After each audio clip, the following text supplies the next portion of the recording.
Nyaho. Nyaho. Nyaho, nyaho, nyaho, nyaho, nyaho, everybody. Hello. Hello. I always get so nervous when I start talking. Hello. My voice cracks. You make me nervous. Nyaho, Calio, you get the first cast. Calio. Sheesh. Sheesh, sheesh, sheesh. Nyaho, Calio. Nyaho, Eeyore. Nyaho, Meow. Nyaho, Mr. Nevi. Nyaho, Ede. Nyaho, Haka.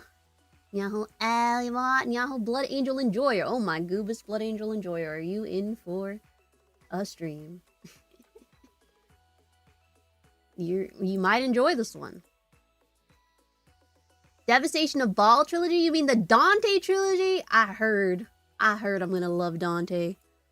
So, let's freaking love him, you know what I'm saying? Let's freaking love him. I'm ready. I'm ready. It's pretty good. Yeah. Pretty good, yeah. Yeah. They said I don't know BAAL. I actually don't know BAAL. That's why we're watching this video. But I heard I will BAAL. Ew. So we're gonna do that. This is about to be us. No? Where did I put it? We are acquiring BAAL. We're freaking going crazy with it, as the kids say. Look, this is gonna be us. This is gonna be us. Cause we're the GOAT and we're gonna ball. Yeah, baby. Why is she crying? Cause she's balling. Blood angels all come from BAAL. Let's ball. Here. This is her not crying. Woo! Okay. Blood angels, blood angels. Prepare to ball on the Tyranids. Yeah.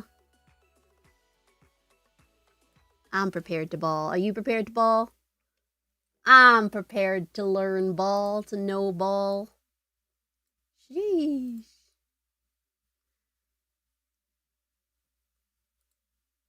Let me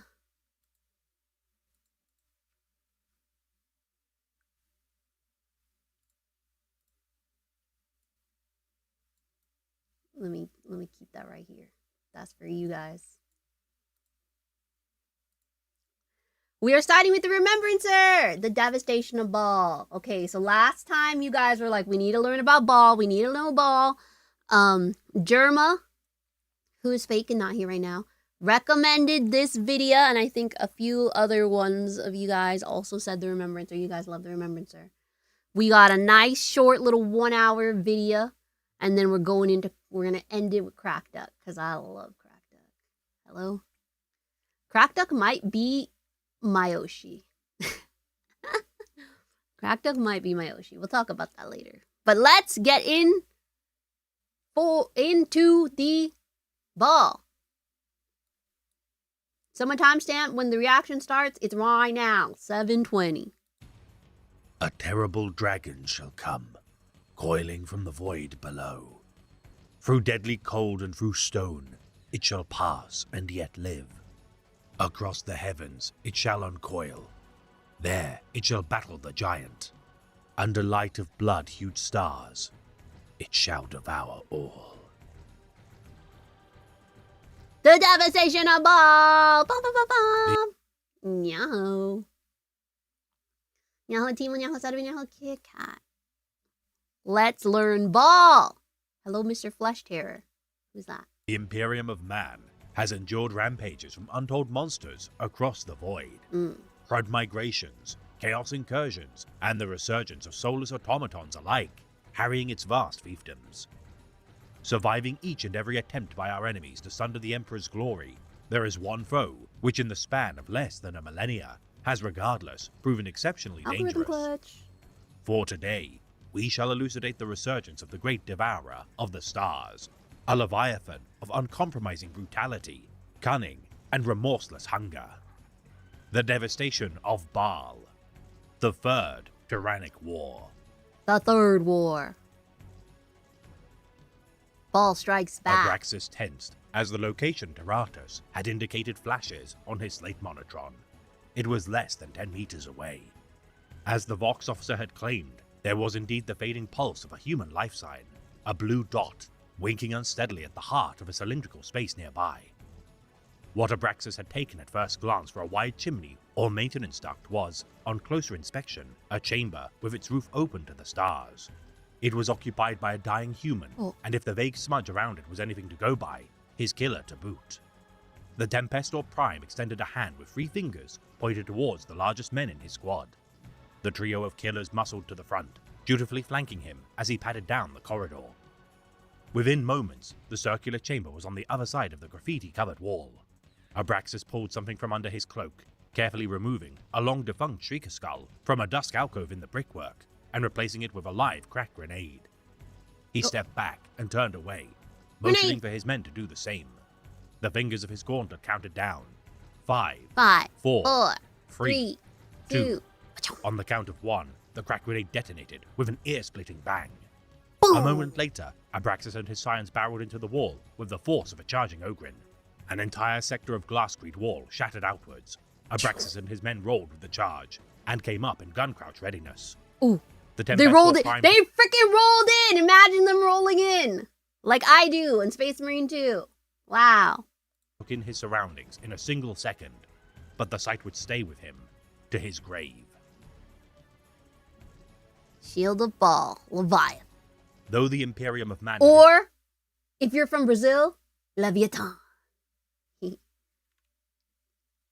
Valorant. Ah! Stop doing that. Though the Imperium of Man had endured the rampage of the great devourers of mass strength twice in their short history of conflict, its ravenous hunger wrought a heavy toll on amongst the most prestigious of its bastions. Macragge, Sofa, and other vital outposts of the Segmentum Ultima brought low by both the Behemoth and Kraken's malice. A mere 2 years following the Second Tyrannic War, Inquisitor Fidus Gripman foresaw signs of impending doom. The Ordo Tempestus, a year prior to the Leviathan's first sighting, investigating the world of Vitria. This core world of the Ultima Segmentum rooted out so-called teleprayer signals being broadcast by multi-limbed dwellers beneath the planet's capital. Tempesta Prime Ufer Abraxas of the 11th Capic Eagles, knowledgeable on the topic of early-stage Tyrannic invasion. Despite protestations from Navigator Audacious Gonst that his oversight felt agony should he peer through the Immaterium, Abraxas bludgeoned the man until he steered his vessel, the Punitive Measure, to arrive at the Vitria system. Beat him up.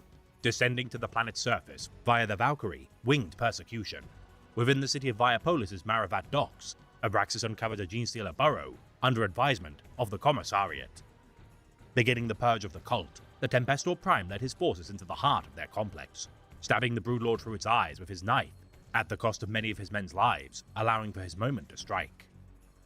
Slaughtering the disorientated Genestealers which remained, the planet's original Lictor insurgent confronted the Stormtroopers, the covering heavy bolter fire of their Valkyrie, injuring the beast, allowing Abraxas to shatter its skull with his power mace. Ooh, get him. Investigating the Brood's lair, finding signs of etchings on its walls, a single word, Cryptus, was written again and again, a system rife with billions of souls, which the Tyranids would feast on aplenty. The Imperium losing contact with several systems within the Segmentum Tempestus a year subsequent, during 997.1041. The Astropathic Augury Network, known as the Krypton Census, forewarned of a vast pall cast throughout the southern fringe of galactic space. Entire star systems going silent, with no response to the census's inquiry. 2 tendrils of the Tyranids would be sighted light years apart in distance, regarded alike to a great maw, ready to close around all within its grasp. No! Diverting vast waves of the High Fleet to the Octaria sector in efforts to buy the Imperium time. The Greenskin Empire within gratefully welcomed the slaughter of what would be deemed by Krypton as the Leviathan. Purging the world of Griffon 4 and its surrounding worlds via Exterminatus to slow their spread. Gripman was stripped of his title of Inquisitor Lord and denounced by his kindred as a traitorous radical. Retaining loyalty with the Death Watch, Kryptman ordered kill teams to capture live specimens of the Hive Fleet Not from the caverns of the labyrinth world of Carpathia. And despite taking heavy casualties, the Chamber Militants of the Ordo Xenos planted a brood of Gene Stealers into the Space Hulk, Perdition's Flame, destroying the nearby moon of Geist to propel the Space Hulk towards Octarius. Once boarded by a crew of Orc looters, the Greenskins were impregnated by the Gene Stealers, allowing for their rapid propagation. Oh. The Overfiend of Octarius, Blacktooth, employing the services of Stormboss Saxstruck to stem the tide of the invaders. Regardless, over a dozen worlds were infested by the Leviathan, spreading to Orok, Gorala, and eventually Octarius Prime. No. Yet as one splinter of the tendril beset the Octarius system, another chose to commit to the Tarsus Ultra Sector, a bulwark standing between the path to the throne world itself, under the command of the Ultramarines. The defense of the planet, led by 4th Captain Uriel Ventris with support from the Mortifactus chapter of Astartes, local planetary defense forces, 10th Logros, and 933rd Death Corps of Krieg regiments of the Astra Militarum. Arriving in system during 999.M41, the world of Barbarous Prime fell in short order, Inquisitor Kryptman advising the purge of the world of Cordelis, using Exterminator's warheads to slow the inevitable advance to Tarsus Ultra. Captain Ventris destroying the hydrogen plasma refineries in orbit to the planet to destroy a looming Hive Fleet advance. Regardless of his gains made, the Mortifactus chapter sided with Kryptman's assessment, committing Exterminatus upon Cordelis without Uriel's consent. Adapting to the successful application of space refinery traps, the Leviathan turns its strategies against the Imperials. The lapse in defenses, allowing the Tyranids to invade Tarsus Ultra, besieging it for weeks of grueling warfare. Captain Ventris, fighting alongside a kill team led by Captain Bannon, securing a Lictor prisoner. Magos biologist Fianco Lucard concocted a biological plague derived from its genetic code. Deploying the plague to infect the tendril's Norn Queen, the induced hyper-evolution which spread across the Hive Fleet's left tendril caused its thralls to turn on one another, severing their synaptic connection, assuring the salvation of Tarsus Ultra. Only 16... they brainwashed them to fight against each other. Cool. That's how deadly a fleet is. Even saying trillions of Tyranids is probably even more. That's crazy. It was like a wave throughout planets as a swarm of Tyranids would just devour worlds. Yeah, they're just freaking eating him up. Slurping him up like soup. The heck? Hate that. Stop full-sizing. Astartes of the combined Ultramarines and Mortifactus forces surviving the engagement. Though Tarsus Ultra had been saved, such a countermeasure would not be replicable within the Leviathan's genetic strain again. Oh, they couldn't do it. They could exiled only do it from his once. kindred for his brash actions in abandoning his company to fight beside the Death Watch to whom he had once been seconded. As the remaining Tyranids of Tarsus Ultra were purged, the other tendril of Leviathan hurtled inexorably towards new prey. Inexorably. Admiral Justus Van Avikar breathed out slowly over his auspicator relay. Xenos life signs winked red amidst the scattered sapphire shades of the glittering shield. There were just so many of them. Cryosavant Frost, report, he breathed, his voice parched. They are slowing. It appears as if the glittering shield is claiming new victims, my liege, purred the robot savant to his right. The cryo-savant's silver-blue eyes dilated in a flurry of serial clicks. appears, hissed Van Avikar. Are they dead or aren't they? The cryo-savant leaned in close, his gaunt features underlit by the auspicator's glare. A cold second slid past, then another, each seeming like an hour. As the assembled officers watched, the last of the red life sigils turned completely white. The Xenos craft are all dead, Admiral. He replied smoothly, puffing out his chest and straightening his robes as if he himself had slain the Xenos threat. Not a single biosign amongst them. Emperor's Halo. Breathed Van Avikar, puffing out his cheeks. All right, Emperor's Halo. Captain Gesserick, all ahead full, if you please. Let's shatter the corpses before the grunts in the Castellan belt claim all the glory. Aye, sir, replied the captain proudly, cascading the Admiral's orders across the bridge.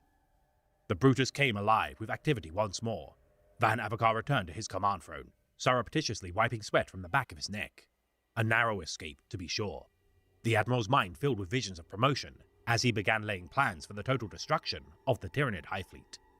An hour of bustling preparation passed, then another. The Brutus Macaria thrummed with activity from prow to stern as it prepared to blast apart the corpses of the Tyranid fleet. Up on the supervessel's bridge, a muscle chime rang out, its softness in stark contrast to its message. Admiral?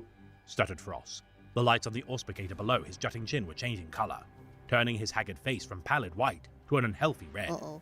What is it, Frost? The life sigils, Admiral. They're changing back. What? The auspicator chime pinged again, then again. The first drops of noise growing into a tinkling shower of Oh, sound. that's spooky. High Fleet Leviathan gaining strength with its feast made upon the Octaria system, whilst the Vanguard would remain to continue the fighting. Another passed the Maelstrom warp zone in search of more dangerous prey. Now the largest tendril of its forces, having grown fat on the Greenskins, the clandestine strategic collective of the Imperium, comprised of high-ranking Inquisitors and Magos Biologists, gave their findings of the Stark Report to the High Lords of Terra, determining that the Leviathan's armies were merely a reconnaissance force made ahead of the true bulk of invasion forces. They were just playing Nothing dead. short of a 500-fold mobilization of military forces would stem the tide. The engorged red tendril of Leviathan, spreading its grasp across the region of space known as the Red Scar. This sector of crimson-tinged worlds was all that stood between annihilation and the homeworld of Sanguinius, BAAL. Chapter Master Luis Dante, establishing a means to slow the Leviathan's Dante advance, mentioned. the so-called Cryptus Shield Worlds, would consist of several outposts such as Tartarus, Asphodex, Lysios, Eros, and Perdita.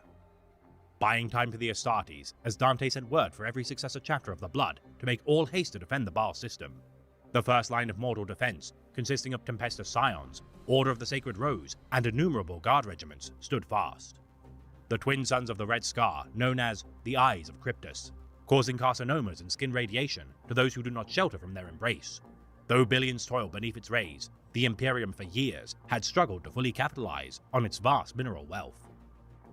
The so-called Cryptoid Tendril, worming its way through the Cryptus system during 998.M41, Vitria was the first planet to fall, as recompense for the destruction of its Gene-stealer cults. The High Lords of Terra, sanctioning the fortification of the Cryptus system. Though Space Marine support could not be secured, the mortal defenders of mankind would face the Cryptoid Tendril in efforts to prevent its spread to BAAL. Perfectly situated to quarantine the Tendril due to its hardy local populace of over 40 billion souls, the rife outbreaks of crime throughout the Cryptus system required all to carry weapons for protection, without even considering the military might of their PDF forces. Cadian shock troop regiments, led by General Malon Drost, adding their might to the conflict, over 3 million in number. Tank regiments of the 1,635th Vestroyan Firstborn Mechanized bolstered their might as elements of the Adeptus Auroritas garrisoned the convent Adeptus fortress of Lysios. Girly pops. Tens of thousands of Sisters of Battle pledged Sisters to of the Battle. command of Canoness Magda Grace of the Order of the Sacred Rose. The asteroid belt known as the Aegis Diamando, or Glittering Shield, would prove a valuable choke point to break up the oncoming High Fleet. Its macrocrystals, some sizing as large as planetoids, forming geometric shapes of polygons which glisten within the void. Cryptus's horde, as the Lysites would know it, flash froze any intruder which entered its network. The shield worlds preparing for the chance that mayhaps the High Fleet would traverse through the Aegis Diamando using scarce thermal tunnels. Those who passed through would compete with the gun mines of the Castellan Belt on the other side.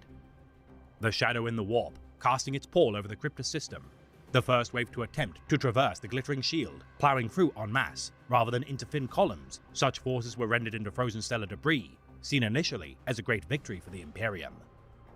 Yet the navy cordon of the shield worlds registered the slain to be dividing into 6 smaller clusters, Imperial High Command disregarding such a maneuver as mere death spasms devoid of purpose. Unfurling its tentacles once passing through the Aegis Diamando, having encased itself in secretions which protected from the cold, the Imperial Armada was cast aside with ease, first to incur the wrath of the Tendril being the worlds of Lysios and Asphodex. Canoness Grace, having fought the Tyranids prior on the world of Desecran, knew the danger looming above better than any. Only a week's preparation given to her to repel such a foe before they made landfall. Only a week! Taking position within Aquapolita Prime, allied with the native cryptite population, their crawler hulks formed a mobile fortress wall surrounded by the Sisters' armored vehicles. Beset by tyrannocyte swarms, burrow spores, and spore mine barrages, as hulking bioforms let loose their fury, Retributor squads unleashed Melter, Heavy Bolter, and Flame of Fire upon their foes. Seraphim soared above, as Rhino treads ground through Xenos corpses below, the volleys of Exorcist tanks leaving trailing arcs of smoke as their warhead detonations slew untold horrors. The Vestroyan Firstborn upon the orbiting moon of Ixoi, combating the Subtendril which sought to claim their defensive lines of armor. Yeah, Their rings of Leman everybody's Rust here. tank squadrons patrolled the Great Teva terminus. Tank Commander Dimitrin leading the intercept charge against the initial wave of spores. Though their payloads could not miss fighting such numbers, each targeted larger leader beasts in an attempt to send their forces into disarray. Carnifexes, cast back by Baneblade and Stormhammer fire, the concentrated firepower of the Vostroyans reaping an enormous toll until the Tyranids burrowed beneath the surface, preparing to ambush their foes above. Raveners erupted from the moon's barren landscape, tearing tank formations apart from within, the lack of armor on their undersides making even the sturdiest of war machines ripe prey for the talons of such foes. Yellow miasmas snaking towards the Vostroyan lines, concealing killers within their embrace. As the first day of combat drew to a close, the Imperials realized the true bulk of their enemy's forces had yet to be deployed. Victory seemingly within reach upon Lysios below. Meanwhile, upon Asphodex, General Drost waded through political red tape in order to defend the prattling aristocracy from their own ignorance. Fortifying the city of Phodia, the Cadians utilized the mega metropolis's labyrinthine terrain to their advantage. Thousands of bottlenecks, evening the odds of their inferior numbers, capitalizing on ancient ruins which form the foundation of their defenses. Creating a mirror of Cadia's grandeur as the first wave of invasion commenced. Phodia's walls were crammed with slain Tyranids as counter-barrages of Hydra flak tanks and storms of lasfire felled gargoyles and shrikes aplenty. Bullgrins forming shield walls to block streets as grenadiers hurled explosives from behind their formations. Hellhound squadrons harnessed the High Fleet's Promethean relay pipes to bolster their purging flame. Yet no matter the ingenuity of the Cadians, Tyranids still vomited swarms from on high, their endless-seeming numbers clogging the arteries of Phodia with their slain, as an enormous bioform tore through the most heavily defended zones. As one plaza was reclaimed, another would fall. The relentless advance of the Great Devourer thinned and replenished constantly. The gas giant of Erdos, classified as a civilized world, next to incur the Leviathan's wrath. The Erosian gas refineries proving difficult to fortify. Typical Astra Militarum doctrines would prove impossible to apply to such difficult terrain with a much smaller population to protect. Major Henrik Genstow of the Cadian 1433rd Airborne, deploying forces from the mining platforms of Ventor Alphas and Ventor Chi. Bioships surrounded the gas giant in short order as Imperial pilots itched for a chance to finally combat their foe. Shooting down hordes of such bloated voidcraft, each that fell was swiftly replaced, many peculiarly stopping at a halt to loom menacingly above for some unknown reason. Fighting to prevent the splinter tendril from achieving critical mass, squadrons of Valkyries combated enormous flying monstrosities before Genstow converged his remaining 3 squadrons to regroup at Ventor Alphas, ready to make their final stand. The death world of Tartarus, housing a meager population of only 30,000 souls, Lord Commissar Strengel oversaw the war effort upon its surface, interpreting reports from the worlds of Lysios and Asphodex of the impending invasion. Beset by a force of broodpods far larger than anticipated, each deposited not a swarm but a single hulking foe as thousands of Tyrannocytes descended upon the solar farms of Furnace Dome. Hordes of Carnifexes charging the void shield of Strengel's defenses and setting upon the generator complex, their talons cutting through Dornium coils, pipework, and cabling in efforts to disable the facility. Gross. Within an hour, technological boons of industry were sundered. The An smell of hour! ozone, forewarning of the eyes of Cryptus' searing heat, which began to irradiate the Imperial defenders. Garvial Dome, Cryptgate Dome, and Treventius Dome ruptured alike to eggshells by the force of a hammer. Lord Commissar Strengel prepared to make one final defiant strike to inflict what injury the defenders of Tartarus could muster. Hi, Barnaby. The Lord Commissar doubled back, his footprint sending puffs of dust into the air as he ran headlong for the relative safety of the shattered shield domes. He had attacked the beasts head-on, despite the fact his skin was burning and his eyes were boiling in their sockets. Surely he had earned the right to regroup, to find others who had shown less bravery in the name of the Emperor and punish them instead. His mind whirled, casting about for ways to salvage some kind of progress from this disaster. Somehow, he had lost his peaked cap. He scratched his itching scalp, and his hand came back with a clump of loose hair. His skin was taut and hot. He had to get back into shelter, and fast. Given enough time, they could form echelons on the arid plains and level enough fire to keep the Xenos fiends away. Maybe, if he could jury-rig one of the transmitters that he could see poking up from the crackling wreck of the gen stations, they could even summon some aerial backup and enact a fighting retreat all the way off-planet. It was still possible. It had to be.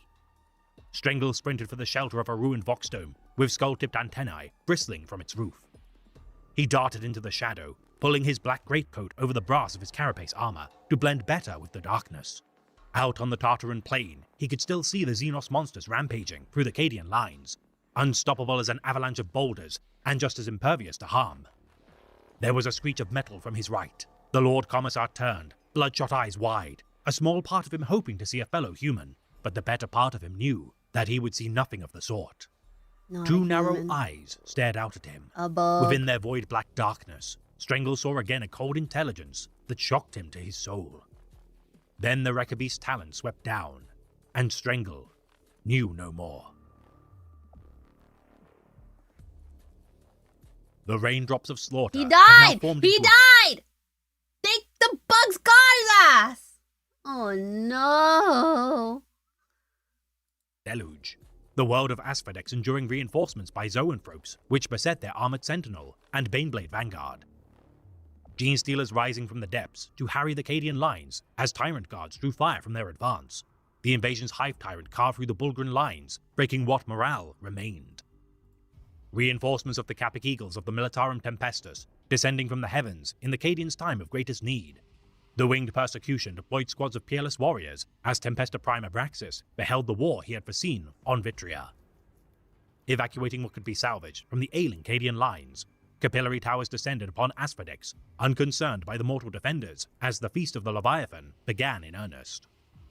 Lysios fared better, yet Canoness Grace knew that their reprieve would be brief. Her Ordo Dialogus attendants preaching the Emperor's glory from vox skulls and halos aplenty to improve morale. Lictors attempting to assassinate the champion of the Sacred Rose as her Celestian Honor Guard formed a circle to defend their No, leader. save her! Sister Elspeth, though giving her life to defend the Canoness, could not prevent her incurring a wound from such a beast. Rip, Sister Slaying the Lictor Elspeth. during a brawl atop her Exorcist tank. The moon of Ixoi above forebode doom, as its surface, even from such a distance, was noticeably tainted by the Devourer's embrace. Within 2 days, the Cryptus system had fallen, forcing its populace to flee the ruined fiefdoms, as even the Tempestus scions faltered. Millions of refugees braving the dangers of void space, even infested by the Devourer's tendrils. Less than 1,000 sisters braced for the end. Magda Grace submitting to her wounds incurred by the Lictor, as No. Ixoi, now suffocated in yellow mist, obscured the carcasses of proud Vostroyan armor. Asphodex was Baddies overrun, down. with General Dross Diva nowhere down. to be found. The Krypton shield, though destined to break, nonetheless shattering with a speed which not even Commander Dante could have foreseen. Having readied a sizable force to answer their calls for aid, though departing as soon as they received word from Cryptus, nothing could prepare the amassed forces of the Blood for what they would find upon arrival in system. Blood Angels and Flesh Here they Terrors are. reaching the system by the 5th day, They're too late to be here. of help. The Oh, battle no. barge Blade of Vengeance led the charge with Dante presiding over its command deck. Horrified to have witnessed how quickly the mortal defenders had been quelled, already the Leviathan gorged on every planet of the Shield Worlds, unabated. First Captain Carleon and Chief Librarian Mephiston sifting through Mephiston data mentioned- shadows on the turmoil below. Easily, 1,000,000 Tyranid voidcraft and trillions of bioforms upon the Shield World surfaces were a shocking sight to see. Easily. Not a single voxcast nor transmission could be registered. 3 days of fighting all that was required to have sundered a force not mustered since the Black Scourge of 993.M41, like it was nothing more than a nuisance. Sighting an evacuation fleet roaming the far side of the system, Dante surmised perhaps 1/10 of the Cryptus population to be within, more than 35 billion souls destroyed in little more than an instant, leaving but a fraction of their civilization intact. Deploying forces to combat the Tyranids upon Asphodex and Lysios in efforts to interrupt their feast, Tartarus and Ixoi were ignored due to no human life signs remaining on their surfaces. Eros, showing signs of fighting, however small, Captain Aphael led his second company forces to Eros in search of survivors and find a means to clear the atmosphere of the gas giant with aid from sanguinary High Priest Corbulo. Corbulo's efforts to find stockpiles of Satrix elixirs, believing them to contain insight on the cure to the Red Thirst and Black Rage. Oh. Dante and Mephiston would simultaneously lead the Archangels of the First Company and a demi-company of the Second to investigate Asphorex. Let's freaking go, Angels. Strike cruisers led by Captain Phaeton, venturing towards the refugee fleet in efforts to save them from the Leviathan's hunger. Lastly, Chapter Master Gabriel Seth would set upon Lysios to clear a landing zone for his Flesh Terror's forces. Bing, bing, boom. So much is happening. They're not Get even on there board, yet. chaplain. Seth's voice was like the growling of a chain blade. No, Said Apollos. we cannot just leave. We can and we must. Temel and the others, have you forgotten they are out there? I am aware of our current deployment status. And you would leave them anyway. I have told you the emergent threat is dire, one the Blood Angels cannot stop alone. Dante calls and you come running. Seth snarled and stepped forward, pressing his forehead against Apollus's. The years we have stood together, brother, the blood we have spilled together, those things have brought you your life this day.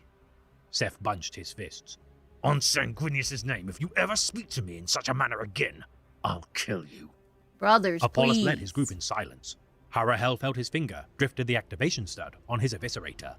He stood at the top of the Thunderhawk's ramp, watching Seth and Apollos below. Seth was the greatest warrior the Flesh Terrors had known since Amit, but there was a darkness in Apollos, a brutal savagery that had seen him unbeaten in the dueling cages. Both of them were irreplaceable, heroes of the chapter. Harahel hoped he would not be required to intervene. Seth took a step back and regained his composure. All is at stake, Apollos. The Tyranids have consumed all before them. If we do not go now, BAAL will fall. And what of it? Let the Blood Angels worry about BAAL. What of this world? Is it any less important? Did you insult me with feigned ignorance? You know it is. BAAL is not our world. It is Sanguinius's world. It is our father's home. Our father is gone. No! Apollos struggled to keep his voice level. Under the twin red suns of death shall the reckoning of my sons be. By the grace of the Golden Warrior will their fate be writ, and by their actions will he know courage. Against the unknown foe will they fight, a beast that holds the doom of men within its jaws. This will be a war they cannot win, and failure here will herald the coming of the end. I have read the scrolls of Sanguinius, but how many must die so that Dante can triumph? How many of our brothers' lives is BAAL worth? All of them! Ooh. Seth paced away, turning back on the chaplain. We need BAAL, Apollos. The memory of nobility does not change who we are. No, it does not. Seth turned back to Apollos, his shoulders heavy about his frame. But without it, we are lost. How can we ever find our way back from the brink if we have nothing to turn back to? Apollos said nothing, standing a moment in silence before stepping past Seth and onto the Thunderhawk. Ooh. Alike to a crimson spear, the fighting. scions of Sanguinius rained down from the heavens upon the core worlds. Port Helos, the only holdout of Imperial resistance upon Asphodex, within the heart of the Tyranid horde. Rallying the Phodian defenders within less than an hour, Dante's host paved the way for their support personnel and heavy Get armor in to there! land. The Tyranid counterattack striking only minutes later, organized by an immense psychic presence. Setting up positions within the port's southern gate, Dante and Mephiston felled a trio of Maleceptors imbued with the Hive Mind's presence. The Cadians bombarding the swarm of their spear-tip destroyer Ooh, we're getting them, using we're getting them, basilisk we're getting them. warheads. Meanwhile, upon Lysios, the Flesh Terrors advanced, forming a defensive perimeter around the intact Magnovitrium solar relay, which would be vital in the future. The moon of Ixoi's pull on Lysios' tides, causing a vast tsunami to crash upon the surface, smiting many Tyranids. The nomadic survivors of the scourge of the planet within their landcrawlers formed a convoy fated to die without Astartes' intervention. Gabriel Seth deploying a fast-moving strike team directly above the convoy. This armored cordon of rhinos and predator tanks would protect the survivors from the encroaching swarm, as the Lysite populace which remained rejoiced. The Solarium transport within the heart of the convoy, retaining a connection to the Magnovitrium in orbit. Remnants of the Order of the Sacred Rose's armored divisions joined forces with the Flesh Terrors as they pushed through the nearest cityscape. Sister Superior Amity, successor to Magda Grace, apprising Seth of their tactical options. Successor The Guardian already. of Rage knew that time was of the essence, with the only hope of evacuation being to scatter the swarm. Carving a path through their horde with their vehicles, the convoy had no choice but to continue in the heart of the enemy. Sisters of Alabaster and Seraphs of Dark Crimson, laying waste to the denizens of the Ghost City towards the planet's seabed. Stripped of their contents with the recent tsunami, the convoy avoided sinkholes and algae pits below as best they could, trailing thousands of Tyranids in their wake as the Hive Mind attempted to bar their path. Diverting their forces to the original cathedrum, 10 miles away, deployed by the Sacred Rose prior to the campaign on the Isle of Shells. Though abandoned, the shrine stood atop a stone plateau, perhaps with its gun batteries and void shield remaining intact. Finding shelter within the cathedrum, within the so-called Cursed City, the Flesh Terrors and Sisters of Battle set up defensive positions, whilst the nomadic crawlers drove deeper into the compound. Tech Marines locating the void shield generators as their kindred held off the Tyranid swarm. Meanwhile, in orbit of the gas giant of Erdos, Brother Corbulo and Captain Ephael stood aboard the command deck of the Wings of BAAL during its descent. Deploying aerial forces due to the lack of terrain, the Blood Angels fought to the primary refinery platform, encountering faint Cadian battle ciphers which guided them through the horde. identifying weapons fire within the center of the cityscape's cathedral. The garrison of less than 500 Cadians rejoiced at the sight of the Emperor's angels, answering their prayers for salvation. Yay, the angels are Yet here! several billion miles from the conflict, the prison barges dispatched by General Dross to distract the hive mind's forces were scuttled, their crash landing upon the frozen wastes of Perdita, awakening an ancient enemy from its slumber. Nope. The abandoned conflict, stumbling into the guns of the Mefrit dynasty. Their overlord, Zarathustra the Ineffable, peered into space, witnessing the Wardens returning from whence they came, back to the Castellan Belt. Perceiving the Great Devourer, laying waste to the Cryptus system, the Overlord, though not the mightiest of the Necron rulers, rallied his own forces to confront this mysterious new enemy. Joining forces with the Necrons. Let's freaking go. You will need allies. Repeated Dovetlan. The Praetorians moved to surround the traveler. Their message was clear, but Anrakia grew tired of their sudden upsurge in communication. We know where you will find them. Said Ameg. Where? Asked Anrakia, his frustration rising. Where we are already bound. Answered Dovetlan. The Zarathusans. Yes. Said Catalan. No. Said Dovetlan. Probably. Finished Ameg. They will need help. Began Catalan. But you will need more assistance to defeat these Tyranids. You cannot rely upon the Zarathusans to stand firm against these foes. We know of others who will assist. Who? The Silent King? No. Said Ameg. The living. Anrakia laughed. Why would the living accept our help? For the same reason you would seek them out. They are desperate. You are desperate. Desperation does not cause beings to take leave of their wits, nor does it ignore history. Anrakia growled. After what we have wrought here, after what we have wrought all over their empire, why would they agree to assist us? Because they have done so before. These tyrannies create strange alliances. Their threat is monumental in scope.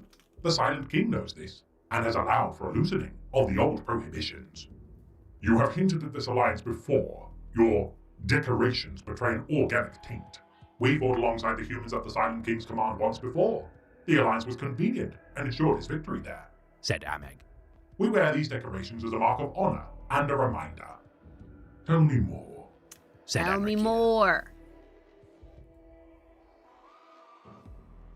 Having created the solar farming techniques Okay, harnessed by okay, their so network the- of solar so refractors in times of yore. The Necrons are allying with the Space Marines to kill the bugs. The humans and the robots versus the bugs. Nyaho's Thunder Spear, Nyaho Achilles of Troy, Nyaho sleeps. The Blood Angels and Necrons have fought together before. And they won. Is what he said, right? They won. They did it. So they're gonna do it again. They're gonna run it back. Heard. Though the Imperium had laid claim to the Cryptus system, the Leviathan had committed an even graver sin, consuming its once great majesty. Unhindered by the shadow in the warp, the Necrons under the command of Anrakia the Traveler began their attempts to eradicate the Devourer. Their overlords disgust for their greed, considering them alike to a galactic vermin that could not be allowed to live. Knowing Perdita to be doomed should the heart of the High Fleet's tendrils not be severed, Anrakia activated his armada's inertialess drives to breach past the hive mind smothering psychic barrier to reach the domains of the Mefrit dynasty. Unhindered by the Aegis Diamando, the Necrons of Anrakia traveled to Perdita to aid Zarathustra's forces, allying together in order to devise plans to prevent their Let's Toonworld's frickin' demise. go. As the Scions of the Blood continued their campaigns across Asphodex, Lysios, and Eros, the Necrons made their presence known. Their claim to the system as its original inhabitants, evidenced by their technology's artificial binding of the eyes of Cryptus. Port Helos, holding fast under the leadership of Commander Dante, both the Psychos of the Blood and Hivemind sensed crescent-shaped voidcraft looming from orbit. Instantly recognizing the Necron species' arrival to Asphodex, completely ignoring the war raging on Lysios, Dante witnessed bioships in orbit be torn asunder, yet no sign of the Necrons' guns turning upon the Blood Angels' fleet. Yep. A monolith We're to the buddies. Eternal Empire descending upon Dante's position beyond the walls of Port Helos. As further monoliths set upon the Tyranids, Anrakia the Traveler strode from his transport, ignoring the bolters trained on his form. Opening an outstretched hand towards Dante, asking for an audience in High Gothic, his proposal to eradicate the Leviathan, an alliance of convenience which neither side could deny. Okay, Unable to besties over destroy the here. Tyranids in a conventional manner, even with their combined strength, Anrakia proposed the use of a dreaded Necron weapon, the Magnovitrium, known to the Necrons as the Starflame. Oh, that doesn't sound good. Capable of harnessing the twin stars of the system, not simply as an energy relay, but as a concentrated blast. Should it be fired to ignite Eros, the explosion would scour the system of Tyranids, whilst using the core worlds to shield their own forces from the destruction. Doubtful of its efficacy to destroy the High Fleet, Dante regardless had no alternative choice to accept, sanctioning Anrakir's strategy for the sake of BAAL. Requiring the control of the Magnovitrium in orbit of Tartaros, vapor conveyors of Eros, cogitator spires of Asphodex, and the last remaining solarium of Lysios, the coordinated efforts of all forces in system must work in unison to achieve their goal. Anrakir deploying his men to secure the Magnovitrium whilst fighting at the side of Dante within the Phodian Fabrique district. Orders were relayed to Gabriel Seth to secure the relay on Lysios, whilst Captain Aphael would reach the vapor conveyors on Eros. Dante and Anrakir setting upon the city of Phodia, now festering with bioforms. Their combined assault of Astartes above and Necrons below beset the Fabricator's gate. Pinned down by a Biotitan on the surface, as Anrakir's forces were bottlenecked into the tunnels beneath, Anrakir unleashed the Khatan Shard, Nyadra Zafa, the Burning One, to clear their path, sundering the Biotitan and severing capillary towers with its fists. As the Necrons and Blood Angels breached the Cogitator spires, meanwhile, the Flesh Terrors protected the Magnovitrium uplink as long as they could, drop pods descending from the heavens to reinforce Seth's position. Sisters and Angels falling with the continued harrying by the Leviathan. Many Flesh Terrors surrendered to their red first, causing their defensive position to falter as Seth struggled to restrain his own fury. No! Not the red thirst! Don't do it! Wait. Can you heal, or can you reverse your red thirst for killing Tyranids? Or does it have to be, do they bleed?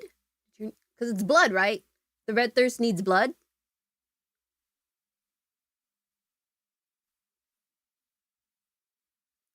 So would killing Tyranids work? If they unleash their red thirst, is this good? Because then they just kill a bunch of Tyranids and then they're cured? Red thirst, yes. Black rage, no. Oh. Okay. So they only unleash their red thirst, not their black rage. Okay. This is doable. This is winnable. Winnable. Okay. Go ahead then.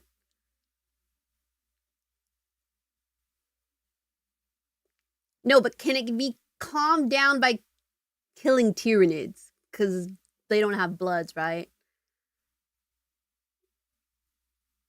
What about orcs?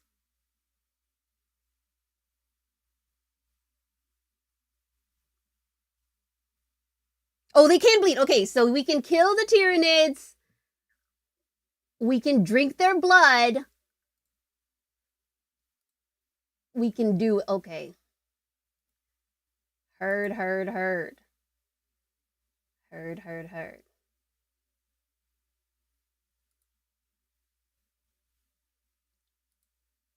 Okay.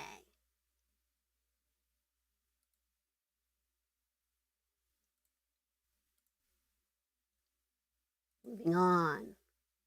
Nids, orcs, Xenodemons, they all bleed. Okay. Because in Space Marine, don't the Nids, like, bleed green? So I didn't know if, like, the Red Thirst accepts that. Okay. Go off. Turn on your Red Thirst. Whatever. Drawing closer to the Solarium, Seth refused to abandon his duty to protect the connection to the Magnovitrium. Whilst on far distant Eros, Captain Aphael's forces rescued the Cadians on the primary refinery platform. Sanguinary High Priest Corbulo reaching the location of the Satrix. Lieutenant Dormand of the Cadians informed the Blood Angel that the warehouse had been destroyed to deny the Tyranids from consuming the biomass of Captain Cauldron and his men. Angered by the frailty of mortals, Corbulo turned his killing fury against the Leviathan with his chainsword, Heaven's Teeth. Captain Aphael reorganizing his forces in light of Dante's command, alongside reinforcements from Zarathustra, the Ineffable. Holding the vapor conveyors of the platform until the time to fire was ready, the order to withdraw would be enacted once the mass exterminatus was assured, lest they doom BAAL to damnation. The Necrons toiling to secure Tartarus, unfazed by its status as an irradiated death world. Chief Cryptek Xykor linking dormant gates to Perdita to allow hundreds of warriors to combat the Tyranids, now infesting the entirety of the planet. Its molten landscape during the fighting, regardless, had interrupted the power flow to the Magnovitrium. The Starflame's surface dulled with time. As its orbit decayed, Xykor sought to reach the device's controls. His miscalculation in underestimating the Tyranid threat, forcing him to warn Anrakir of his failure before being torn to shreds by an onslaught of Carnifexes. Having jeopardized the entire operation, now aware that the damage to Tartaros would cause the Magnavitrium to plummet from orbit, little would Anrakir know that Dante as a contingency had deployed a strike cruiser filled with his brethren to converge on the planet. Housing those of his company who had fallen victim to the Black Rage, as Xykor felt his necrodermis be torn to shreds, Death Company drop pods fell from the atmosphere, pitting the success of the campaign on the shoulders of the chaplain of the damned, Arafan. Anrakir commanding his Catan Shard to converge on their position, adding its fury to that of the Death Company. Whilst Chaplain Arafan marshaled his forces, the Catan cleansed the Magnavarium of the spores which dulled its sheen, as its necrodermis melded to its panes. Pouring its essence into the Starflame, burning away both Tyranid and human influence, the Death Company's rampage below waned as the Blade of Vengeance monitored the situation from orbit. Chaplain Arafan, accepting his fate that he shall never survive the odds arrayed at him. Those brothers of his which remained, such as Sergeant Vateris, held the ever-dwindling line as the chaplain sought out the Magnavitrium's controls. Yet in the Blood Angel's time of need, the Sanguinor appeared, its golden visage seen by Sergeant Vateris as the vision of Sanguinius himself, giving solving clarity to his last moments before death embraced him. Locating the controls, Arafan activated the device. The forces of Athael, Seth, and Dante withdrawing with all haste as the solar flare began to fire. The detonation of Eros, marking the death knell of the entire Cryptus system. Death knell. The wholesale destruction made by the High Fleet in the previous days of fighting would seem insignificant in comparison. Each bioship, caught within the Magnavitrium solar beam, incinerated within seconds. With the gas giant's explosion, the Blood Angels and Flesh Terrors sheltered from the doomed celestial bodies of Asphodex, Lysios, and Tartarus, regardless incurring casualties. Those unable to escape the surface were condemned to death. The highest of walls or deepest of tunnels, unable to protect Astartes, Sisters of Battle, or Militarum forces, which attempted to find futile shelter. Captain Athael, escaping Eros despite losing much of his forces, as the garrison of the Blast Fulcrum. The Necrons, meanwhile, phased completely from reality, returning to the warships of Perdita. Satisfied with their purge of the Leviathan and protective measures to preserve their tomb world, Zarathustra and Anrakir withdrew from the campaign, leaving what remained to fight amongst themselves. Billions of Tyranids had Big perished, bosses were like, yeah, did that, done. You guys do the rest? and yet billions still remained, taking a longer path around the Cryptus system. Their advance to the BAAL system only forestalled rather than prevented. The Blood Angels and Flesh Terrors fleeing with all haste to make preparations for the devastation to come. General Drost and what remained of the system's refugees joined the Scions of Sanguinius to help prepare for the war to come. Traversing through the Aegis Diamando, Dante knew that only one contingency remained to preserve his homeworld. The surviving tendrils of the Cryptus system converging into one with a single target capable of sating their hunger.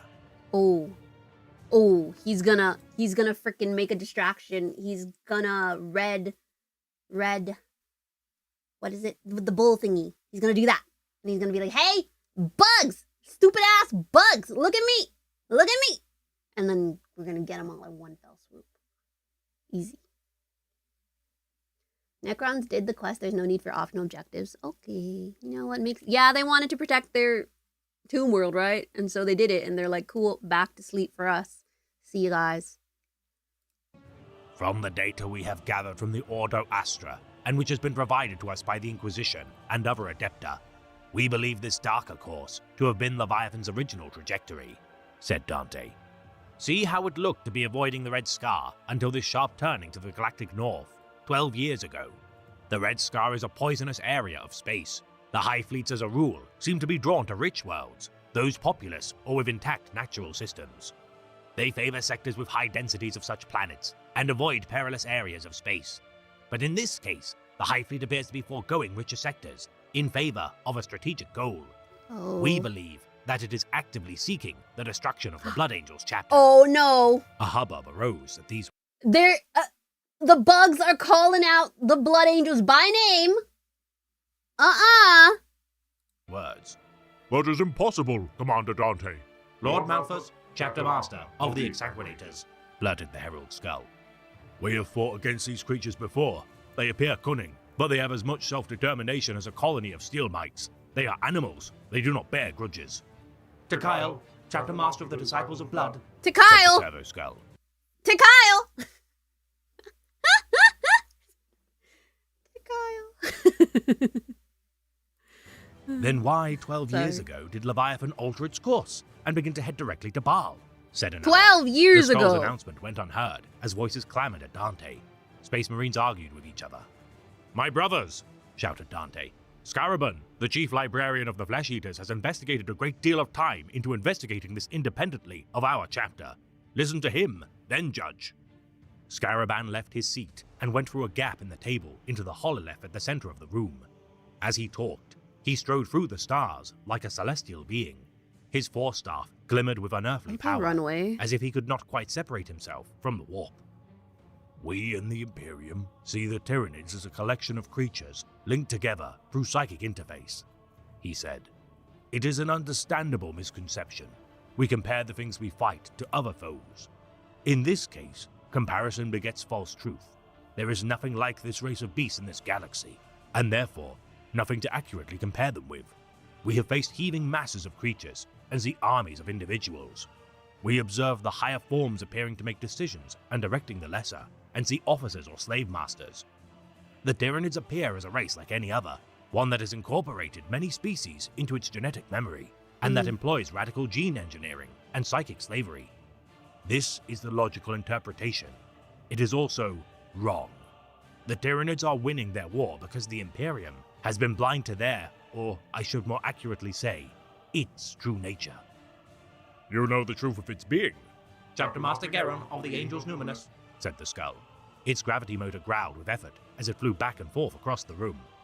I did not discover it, said Scaraban. This hypothesis is but one of several theories advanced, but it has the merit of being true. I have seen it. Hypothesizing. Doubtful talk struck up. No psychic can look into the shadow without going insane, Adeptus Astartes or not. Sutona, 5th Captain, Angels of Light. I have, said Scaraban. Ooh, my I God. hear rumors that you consort with decadent Eldari to further your knowledge, said Sutona hotly. If Oh. I have, it is to the benefit of all, said Got Scaraban. his ass. Eldar. Oh, they're cat fighting. They're freaking going at it. Dang. We're just having a big old Blood Angel party and everybody's freaking catty. Crazy. I like it. The drama. Imagine this as reality TV. Can I get them, in the back, in their confessional, being like, that freaking guy. Can we do this reality TV style? This would be great. Somebody, hey, I'm willing to collaborate. Eldari destroyed the 3rd company of my chapter not 4 years ago. They cannot be trusted. Silence, warned Dante. So commanding was his voice, the brewing argument was quashed instantly. Ooh, all There right. will be no dissent, no airing of grievances. Do not do the enemy's work for him. I have seen it too. Scaraban speaks the truth. Mephiston rose from his chair. His eyes glowed blue. Listen to and him. on wings of scarlet energy, he flew over the heads of his peers and landed in the center of the map. What, wings? His deathly pale skin lit by the dancing light. He has wings? How many of the Blood Angels have wings? Mephiston has wings?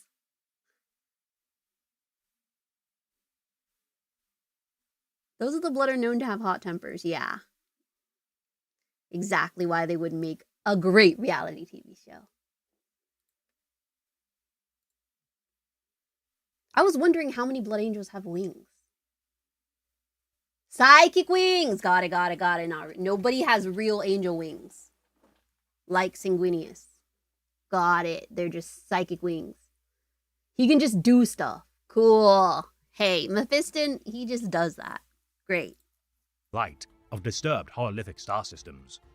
Dark mutters greeted the Lord of Death's intervention. I have looked into the shadow in the warp and seen the thing that casts it, said Mephiston. What looked into the assails our void. galaxy is not an army of individuals, or even a colony of social animals working as one, but a single creature, a monstrous foe of inconceivable dimensions. Scaraban is correct. We have our perception of this predator back to front. It is not as it appears, a host of creatures linked psychically. It can instead be seen as a single, massive psychic presence, a single mind. These monsters that attack us generate it, They make it as a man makes his soul, but whereas ours are individual, theirs is singular. A single predator, not many. And when they attack each other? Perhaps the Hive Fleets are different beings, one mind for each. Perhaps they are all ultimately one. We cannot say for sure. The Tyranids are utterly alien, but we know the hive mind is real. This intelligence is emergent, coming from the billions of creatures in the swarms. But it is not an empty intellect. It is aware. It has a soul. You say then this being is a warp entity, born of the immaterium? Asked the librarian. In our Librarius, we have theorized it is but another thing of chaos, wearing Xenos skin. Codicea Liatomos, Brothers of the Red, the herald announced. Scaraman shook his head. I am sure its origins are in this realm of being. We are not alone in holding this position of its nature. The reports of Inquisitor Kryptman, others in the Inquisition, and the Magos Biologists suggest so. At least those that support this interpretation. Yeah, right? Because Chaos doesn't like the Tyranids either. Because if the Tyranids kill everything, then what does Chaos have left? Right? Okay, we're on the same page. Mephiston is the strongest Space Marine Psyker combat-wise, and also one of the only Space Marines to beat the Black Rage. Let's freaking go! What a goat. Dante, Mephiston, Caiaphas Kane, let's go. His armor is a direct reference to Dracula. Cute. Cute. Perhaps what we are seeing is a creature part way to spiritual transcendence. A gestalt made of the minds of billions of brute animals, trapped half in and half out of the warp by unending hunger. You suggest we fight a god? Scoffed a Space Marine of cadaverous appearance. His eyes were sunken in skin that looked dry as dust. Carnivores, bird captain, blood drinkers. Is there a better word for such a thing? With the close of the 41st millennium, Hive Fleet Leviathan would make their final assault of the millennia. The might required to repel its advance, requiring obscene shows of force, which exceed both the ravages of Behemoth and the Kraken. 29 chapters descended from the bloodline of Sanguinius, heeding Commander Dante's call to arms. Among their number, the Angels in Carmine, Angels Excelsis, Angels Glorious, Angels of Light, Angels Numinous, Angels Penitent, Angels Sanguine, Angels Vermilion, Blood Drinkers, Blood Legion, Blood Swords, Blood Wings, Brothers of Jared, Brothers of the Red, Burning Blood, Carmine These are all the Blades, successor chapters? Charnel Guard, Disciples of Blood, Exsanguinators, Flesh Eaters, Flesh Tearers, Golden Sons, Knights of Blood, Red Knights, Red Wings, Sable Brotherhood, Sanguine Host, and Scions of Sanguinius pledged Lamenters couldn't make it. Lots of Angels in Blood and the successors of the Blood Angels. Wow. It sounds like, okay, if you're Catholic, you know, when they do that part of the rosary where they're like, Tower of David, Tower of Ivory, Virgin most pure. Sounds like that. If you're not Catholic, don't listen to me. Anyways. That's a lot!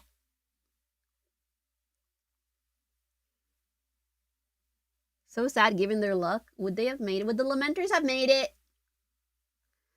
Okay, I'm looking at the transcript, by the way, if you're wondering why I've been looking down. I'm reading the transcript as I listen to the Remembrancer. Let's do it again. 29 chapters descended from the bloodline of Sanguinius, heeding Commander Dante's call to arms. 29! Angels in Carmine, Angels Excelsius, Angels Glorious, Angels of Light, Angels Numinous, Angels Penitent, Angels Sanguine, Sanguinius, Angels Vermilion, just red, cool. Blood Drinkers, Blood Legion, Blood Swords, Blood Wings, Brothers of Jared, okay. Who named the Brothers of Jared? Who's Jared? Who's Jared? Lamenters were told to come by Dantes because of their bad luck. They were told not to come by Dante! Dante, don't do that to my boys. That's so sad. Oh.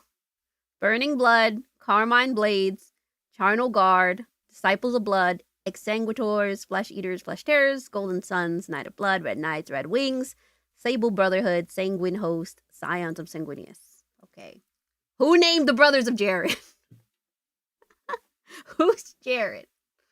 Oh, Jared's spelled with an A, so there's not even a red in it. Anyways. Oh, they're gonna say the Lamenters now! their might to their primogenitor, the Blood Angels. Several chapters such as the Lamenters, Sons of Sanguinius, and Lamenters. Atlantean Spears, nonetheless either refusing or unable to heed Dante's call. So they refused because they didn't want to F it up for the rest of the guys. Why did the Sons of Sanguinius and the Atlantean Spears not come? They were on the Penitent Crusade at that time. Oh, okay. Call. My 21 boys. battle barges, 94 strike cruisers, untold escort vessels, and an assemblage of space marines akin to a legion of yore stood opposed to annihilation as 6 battle fleets patrolled the borders to the Cryptus system. Second Captain Irwin of the Angels Excelsis, aboard his voidcraft, the Splendid Pinion, witnessed to the destruction of the world of Psyopotha and its population of 5.5 Ooh. million souls. With 3 isolated bioships destroyed, the capable naval commander made way to BAAL. Chief Librarian Mephiston, foreseeing visions of the fall of Cadia in attempts to divine the fate of the Blood Angels task force dispatched to the Diamor campaign, the intervention of a mysterious Harlequin showed portents of the danger to come. Foreseeing the Bane of Angels, Kabanda, in the wake of enormous unrest Kabanda! within the warp, the Our Fifth biggest Company's op! warships, Angelic Blade and Flame of Baal now lost, forced Mephiston to contact Dante regarding such dire portents. As Chapter Command contained the BAAL Secundus relay station, Captain Irwin happened upon a void skirmish led by Blood Angels Captain Asante, refusing to allow the Angels' numinous voidcraft, Staff of Light, from falling into enemy hands. Not sure why the Atlantean Spears didn't show up. Some were jerks about it. The Spears had a vision that they shouldn't. Oh, they were just like, sorry, Dante. We're not gonna do that. But love ya. See ya. The Lamenters were in timeout for something that wasn't their fault. As it frickin' goes.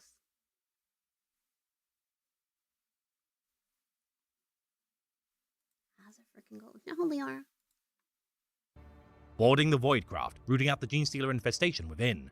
Upon finding a lone survivor of the chapter, Sergeant Hennon, the Astartes revealed the ship's functions to be incapable of traversing through the warp, and had been left as a decoy. Refusing to allow such a splendid vessel to fall, Captain Irwin concocted a strategy to activate his own ship's warp drives within the heart of the swarm. The daring maneuver succeeding in destroying swathes of the enemy as the Staff of Light followed in the Splendid Pinion's wake. As Asante's battle fleet traversed to BAAL, Mephiston revealed to Dante the loss of the majority of the Fifth Company, 94 Astartes now trapped within Diamor, with much of their number subsumed to the Black Rage, another calamitous blow for the chapter. No! Half of the Blood Angel's strength was gone, yet 5 days following the Splendid Pinion's salvation of the Angel's numinous war vessel, their might would arrive in system. Captain Irwin unknowingly bringing a conniving stowaway within the bowels of his ship. Thousands of disparate Sons of Sanguinius rallied to prepare the defenses of the crucial bastions of the Blood, the Arx Angelicum of BAAL and its twin moons, BAAL Primus and BAAL Secundus. Yet as such preparations were made, the lictor aboard the Splendid Pinion landed upon BAAL, burying itself beneath its sands until the opportunity to A strike sneaky little presented itself. snack. Okay, why do people keep sneaking on shit? Well, not people. Why do baddies keep sneaking on ships? We gotta get better ship security. We gotta keep freaking curs out of there. We gotta keep the lictor out of there. Hello? Where's security? Who's security? Because it works. And they need it. Exactly. That lictor would F everything up. Just like freaking curs did. Not the Dunkin' mode in the corner. Yeah, there's bugs in the walls. Bro, this is why we scan for bugs at the airport. Why can't we do that in the 44th millennium? We didn't learn? We didn't learn from the 2010s to scan what goes into the ships? Ships are huge in 40K, so we can have a huge scanner. Like, I don't know what we're trying to say. Okay? They're sneaking on ships. They're infecting our people. I'm tired of these goddamn sneakers on these goddamn ships. No one could 100% inspect a light cruiser even. I mean, I feel like if the ships are that big, the scanners can be that big. Come on. This is 40K. But I digress. They need some of that raid. Literally. Inventing scanners is tech heresy. Okay. Well, frick. What about, bug traps? I don't know. Didn't they have life scanners to detect the Tyranids earlier in the book? Where'd they go? Why can't... Oh, could they not differentiate bug life from Astartes life?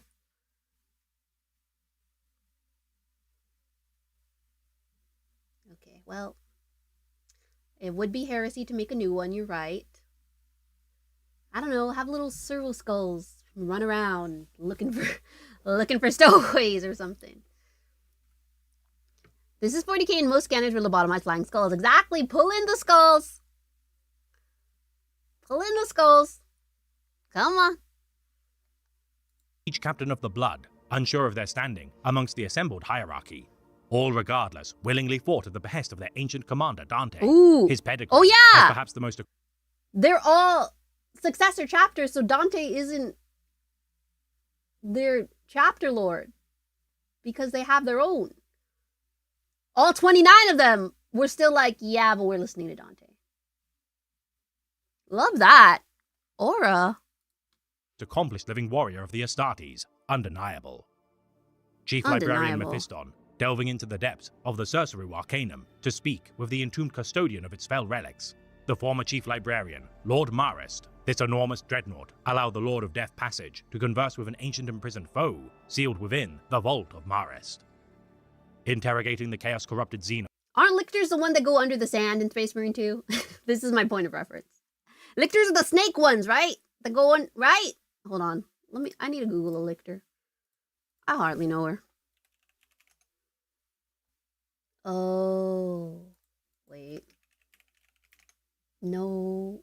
I'm thinking of something else. That's not a lictor. Okay, you're telling me they didn't... Okay, if he goes invisible, that makes sense. You're telling me they didn't see this freaking crab-ass looking guy with giant pinchers and tentacles for a mouth just walking across the ship? Across all 90 kilometers of it? Okay. If they're invisible, okay. Okay. Okay. Heard. But what was Kurz's excuse? The snakes are the reveners. Okay. Here I am, thinking there's a little freaking snake. It's not a snake, it's an invisible guy. Known as the Octocalvari. This last of its species confirmed Mephiston's visions of Karbanda to be true, stating that one day they shall be allies should the Chief Librarian survive his ordeal to come. What? Besties with Karbanda? Karbanda? Oh my... What? We're besties with... He's our biggest op. He freaking slashed our Primarch. Hello? What do you mean? This is getting Confiding crazy. his visions of Chaos's impending resurgence with Dante prior to the Red Council of all chapters present. No doubt the Bloodthirster waited for the optimal time to claim skulls aplenty, as war ravaged the soil of Baal's domains, making the sons of Sanguinius even more vulnerable to surrendering to their bloodlust. Oh no. Committing to their operational command structure before battle could be joined. With the Red Council concluded, Dante met with Gabriel Seth whilst organizing transports to take the genesteed stored upon Baal far from the peril to come. Bequeathing Seth with the reliquary of Ammit, storing a clutch of feathers from Sanguinius' coil made upon the Siege of Terror. None were said to have touched the ground before being interred within the stasis canister. Admiring Seth's tenacity in staving off the call of the Black Rage for so long, Dante entrusted the rightful heirloom of his chapter as a symbol of their reconciliation as sons of the Great Angel. Wait, they made up! Dante and Seth made up! Wow. Aspirants from the moons of Baal Primus and Secundus to be armed and delivered to aid the defense of the Arx Angelicum. More than 40,000 youths would fight by the side of over 12,000 Astartes and would become angels themselves should they survive the campaign. Oh. The Blood Angels fleet in orbit, venturing forth to confront the enemy in the void in an attempt to blunt their advance. 40,000 Meanwhile, kids. the Flesh Tearers alongside 5,000 kindred ventured to Baal Primus to fight beside the Knights of Blood, while 6,000 manned positions across Baal Secundus. First Blade Centaur Jewel, requesting Seth that his men would fight by his side. The Guardian of Rage refused such an offering, seeing the Knights of Blood as a mirror of his own chapter's path to damnation, which he would struggle to the end, not to dread. Dante dreaming of a golden seraph prior to the opening engagement. For the first time, his vision of the Master of Mankind upon his golden throne had changed. For little would he know why, his mighty sword, no longer present, laid across his knee. Another ill omen to presage the battle which may sunder his chapter's legacy forevermore. Nevermore. Tigurius staggered. His staff and bolt pistol slipped from numb fingers. The creature hissed and slunk around him. He could feel it prying at the gates of his mind, scrabbling about in the shadows of his consciousness. His limbs felt heavy and awkward, and he sank down once more, borne under by the enormity of its will. The world gave a spasm, like a faulty pick feed. He smelled rancid meat and heard a riotous murmur that overwhelmed his thoughts. Smashing them aside, he felt heat and hunger, a terrible hunger. The hunger tore through Tigurius, smashing aside his certainties and assurances, his confidence and surety, in a way it had never done before. All of it, all of his training, his skill, his power as chief librarian, was as nothing before this inhumane ache, and he realized with a growing horror that he had never truly faced the hive mind before, that his hunger was a roaring inferno compared to the flickering spark he had touched previously. It was a hunger such as a fire might feel, enormous and unending, a hunger which would never know appeasement and would never abate, not even when the last sun had flickered and died, leaving the galaxy a cold, barren void at last. And then, the hunger would not end.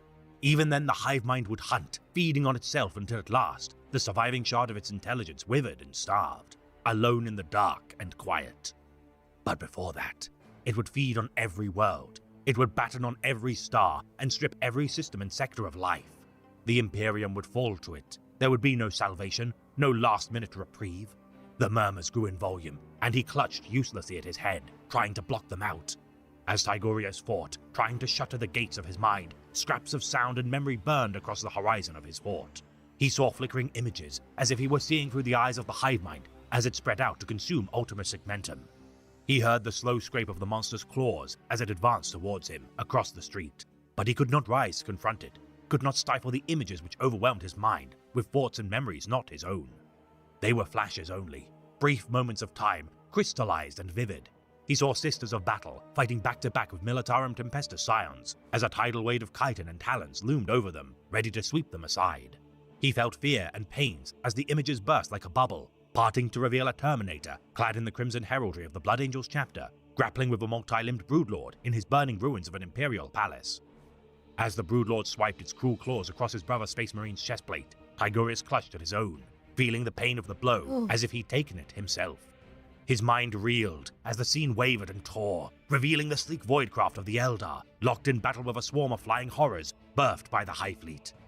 He felt ground tremble beneath him as the beast drew closer. The alien stink of it was thick in his nostrils, but he could not focus, could not even see it. The images came faster and faster, overwhelming him with their intensity. Some small part of his mind knew that the creature was using them to batter him, to weaken him, even as Tigurius himself had used his powers so many times to weaken the Tyranid swarms, to make them easy prey. His head felt full to bursting. He was a warrior of the Grey Knights, trapped between the gibbering filth of the warp and a horde of Hormagaunts. Even as the Grey Knight moved to confront his foes, the image came apart like sand in the tide, and suddenly, Tigurius was caught in the stultifying darkness. He saw green lights and heard the squeal of ancient machinery coming to life, but too late. The steel-limbed Necron warriors awoke from the slumber of ages as the Tyranids flooded the tomb, smashing the automatons down as they rose. He smelled and tasted blood.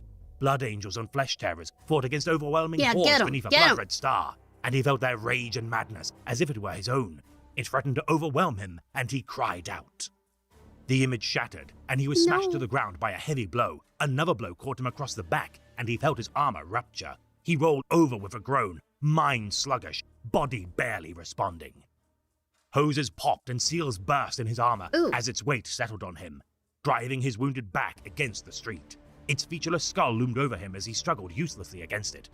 Blossoms of ectoplasm sprouted on its head, unfurling and growing, becoming tendrils like the ones which had been the cause of Geta's death. The tendrils quivered and shot toward him. Something cold touched him, and the darkness invaded him. It was stronger than the scream, impossible to resist. His thoughts were ground under the relentless clamor of an alien intelligence far older and crueler than he had ever suspected. This intelligence was nothing like the others. The Leviathan was stronger than the Behemoth and more dangerous than the Kraken. Worse, he'd been wrong. There was a mind there, amidst the hunger, a true mind, a fierce self-awareness that put the torch to every assumption and scrap of knowledge about the Tyranids that he'd possessed. And that mind hated him. It wanted vengeance. It wanted him. Get a hobby. For the first time, Varro Tigurius felt the first strings of fear.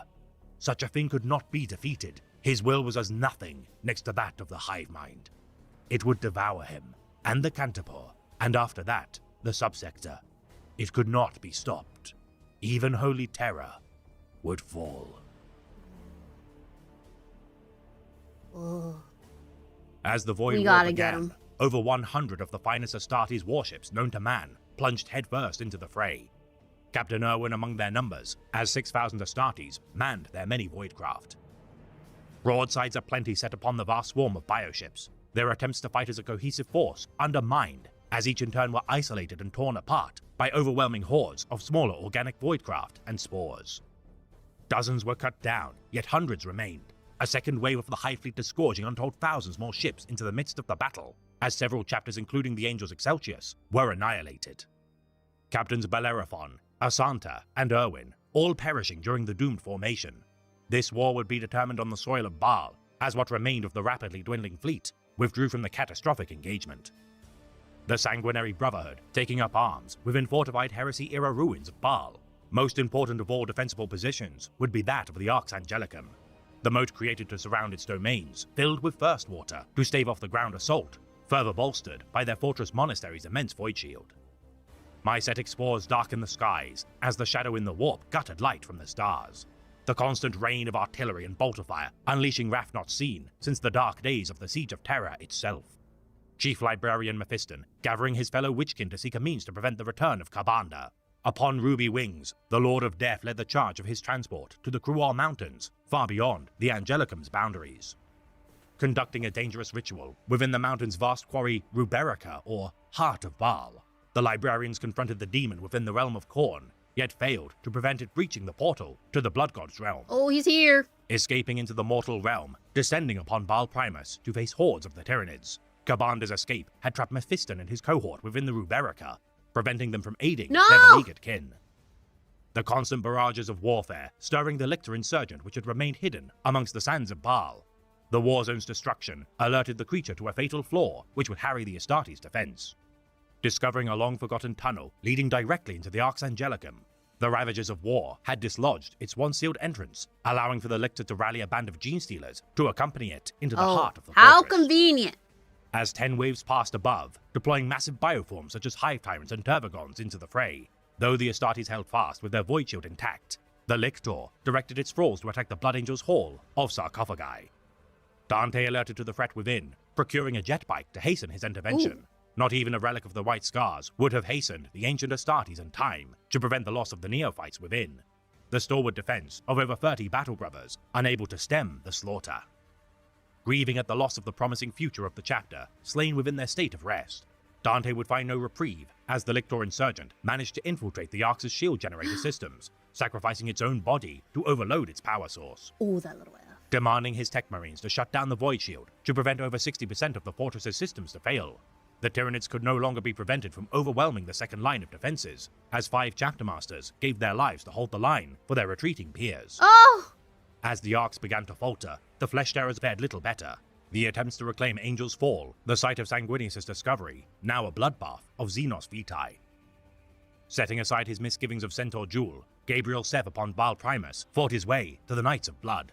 The loss of the Angels Glorious, Burning Blood, and Sons of Jared, a sign that soon their own chapters would fall, should fate not intervene. Resolving to return to the Basilica Sanguinorum in an attempt to die as true martyrs of Sanguinius, Seth and his men would not die as rabid beasts, and would not allow his chapter's last moments to be that of shameful ignominy. Baal Primus, under the protection of Captain Zedrenael, losing all contact with his peers, now scoured of all Imperial resistance, save for the Flesh Terrors and Knights of Blood, as a result of Ka'Bandha's rampage. The Carmine Blades fought tooth and nail on Secundus to preserve their own astropathic relay to prevent a total collapse of communications. Within 3 weeks, the battle had turned from bad to worse, as the death incurred dwarfed any conflict of the modern era, save Acadia. And as a twist of cruel fate, this world now burned as a result of Abaddon the Despoiler's malice.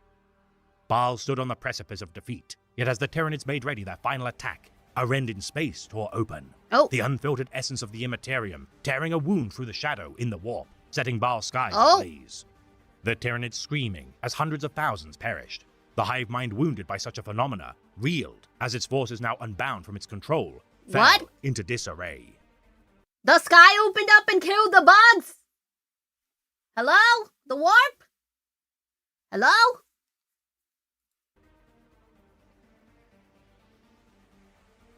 Commander! Jewel shouted. Commander! Fight me! The Angel's Bane did not hear him, so Jewel forced further passage through the three-sided melee, weaving past a blood-crazed dreadnought, fighting a monstrosity composed entirely of screaming mouths. He felled a bloodletter, grappling with one of his warriors, shot down a hound with a frill of skin around its neck that leapt at him. The Tyranids he ignored unless they directly confronted him. Though the demons were legion, their hold on reality was tenuous. Every one killed saw 3 thrown into the warp, and many were but pale outlines, monsters sketched in hate on the canvas of reality. Commander! Face me! In the name of the great angel, fight me! At that, the greater demon did turn its apish face upon Jewel.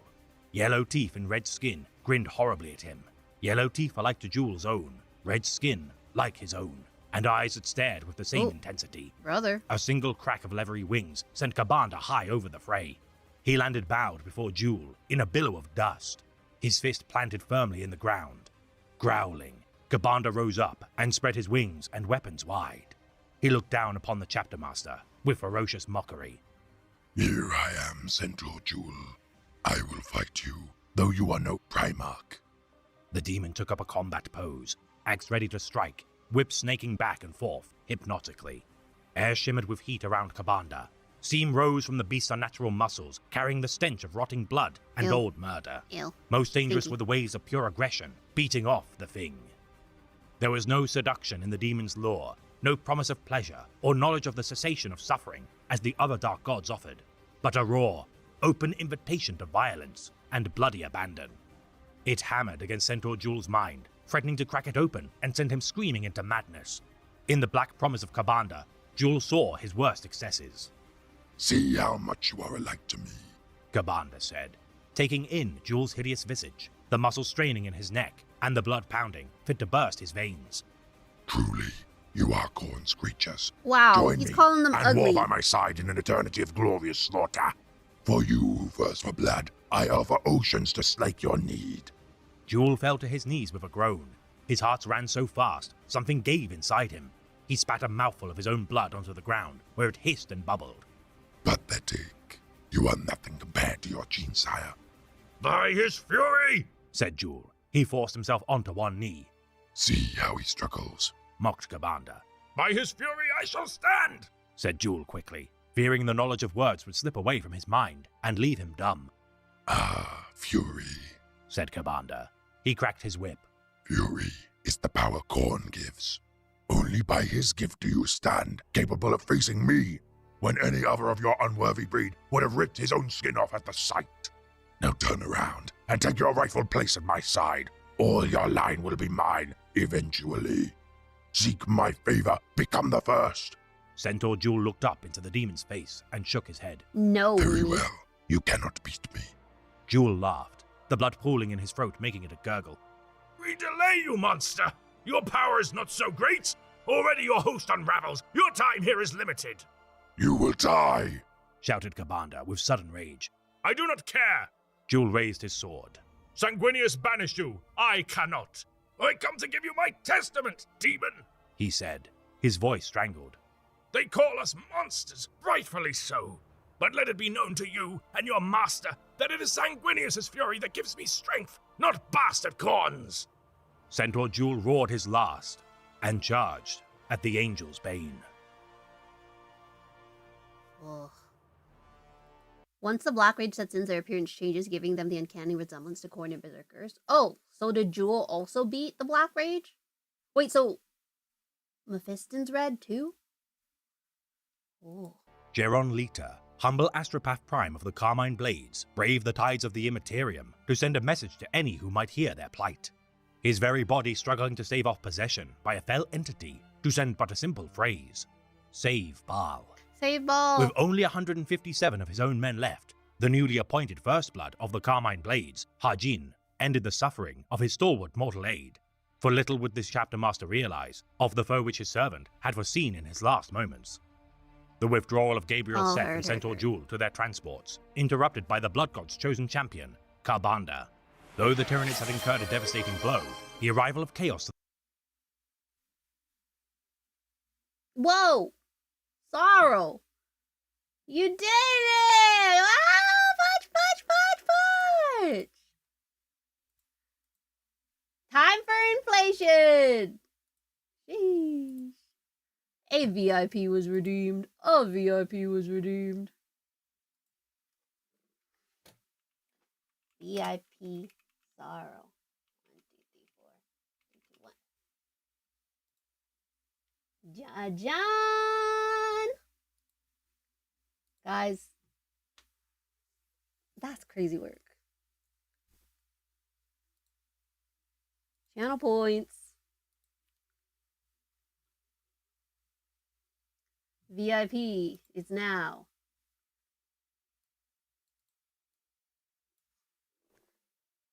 We're running out of VIP slots, guys. Jajan!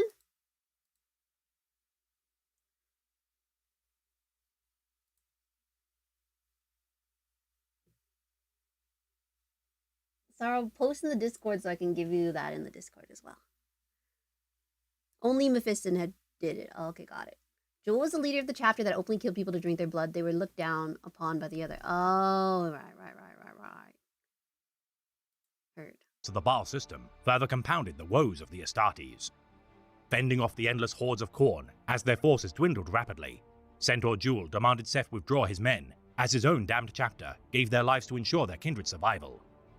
Still clutching the reliquary of Ammit tightly to his chest, its presence saved Gabriel's kindred from falling to the Black Rage, their calm clarity allowing them to see reason in living to fight another day at the last stand of their Primarch's monument to glory. The remainder of the Sanguinary Brotherhood, less fortunate. Across the Arx Angelicum, hundreds of Astartes fell to the call of their gene curse, now emboldened by the presence of the war. No! Centaur Jewel, standing as a true martyr of Sanguinius, in his final moments, as his last remaining warriors fought the thralls of chaos. His blade would clash of that of the Bloodthirster. The jewel never intended as a means to slay the beast, but rather spit, defiant in its eye. Yeah. Slain by the Blood God's chosen, as Seth and his men boarded their transport to reinforce the Arx Angelicum. As their vessel hurtled towards BAAL Prime, Tyranid bioforms in the hundreds were swallowed into the roiling tides of the warp. Commander Dante, seizing the opportunity to regroup within the Arx Angelicum as the hive mind faltered. Time itself stretched and constricted as the fighting, which lasted 6 days, protracted into months beyond the bounds of the BAAL system. The last gasp of Tyranid forces, charging the fortress monastery in a desperate attempt to reclaim control. Dante rallied what men remained to enact their last stand against their foe, as the presence of the Immaterium abated. Opening the Tower of Amareo to spill forth its restrained Death Company warriors, Dante, for the first time in years, unshackled his fury. His killing arcs of the Ax Mortalis culling every foe in his path. The Sanguinor, appearing during the Sanguinary Brotherhood's final moments, now that He the let warp his storm rage had out. abated. Its outstretched hand pointed to an army of the dead, the Legion of the Damned, adding their might to the fray. The Swarm Lord in charge of the assault, confronting Dante with all but one of his Sanguinary guards slain. The Lord Commander fought the beast as the Sanguinor looked on, his impaling by its talons poised to end the reign of perhaps the most noblest Astartes to ever live. No! Yet Dante! Dante's duty was not done, and as he pointed his weapon, the Perdition pistol, at the Swarm Lord's head, the Lord Commander disengaged its failsafes, rendering the monster's skull into little more than melted ruin. Ooh! Let's freaking Falling go. into unconsciousness as his strength ebbed, Gabriel Seth now arrived to the battle, assumed command of the beleaguered Astartes forces, ordering all to withdraw to the safety of the Arx Angelicum to make their final stand. Retrieving the body of Dante, the Sanguinary Brotherhood ready to perish in the name of the Emperor. Yet the legacy of the great angel would not be sundered this day, as his own avenging brother arrived within system. Unleashing the amassed strength of the Indomitas Crusade to purge what remained of the Tyranids, though the waning of the Warp Storm had banished the forces of chaos, reminders of their savagery still adorned the moon of BAAL Primus, clearly for Rabute Gilliman to see. Roboy! Commander Dante, treated for his wounds before being led to the Primarch. Oh, he's as alive. Firstborns Thank beheld the goodness. arrival of unnumbered sons bearing their own crimson plating, hope for their resurgence stirred within their hearts. Kneeling before Rabute Gilliman before being ordered by the Avenging Sun never to do so again, Oh. BAAL Prime and BAAL Secundus would be cleansed of the Leviathan's presence in the month to follow, as the Primaris Space Marines Wait, did Gilman get the message from that guy who was sending the message that said say ball? Did he get it? He got the message? Wow. Also, dang, he's huge. Freaking Captain America over here. He got it. He got the message. He got the text. And he's also like, Dante, you never need to bow to me again. Nephew. Right? Nephew? Executed the will of the Lord of Ultramar. Baal Primus, little more than a barren husk following Kabanda's slaughter, Gilliman proclaimed Dante as the Lord Regent of Imperium Nihilus, supplying him with Primaris reinforcements to rebuild the chapters of the Blood.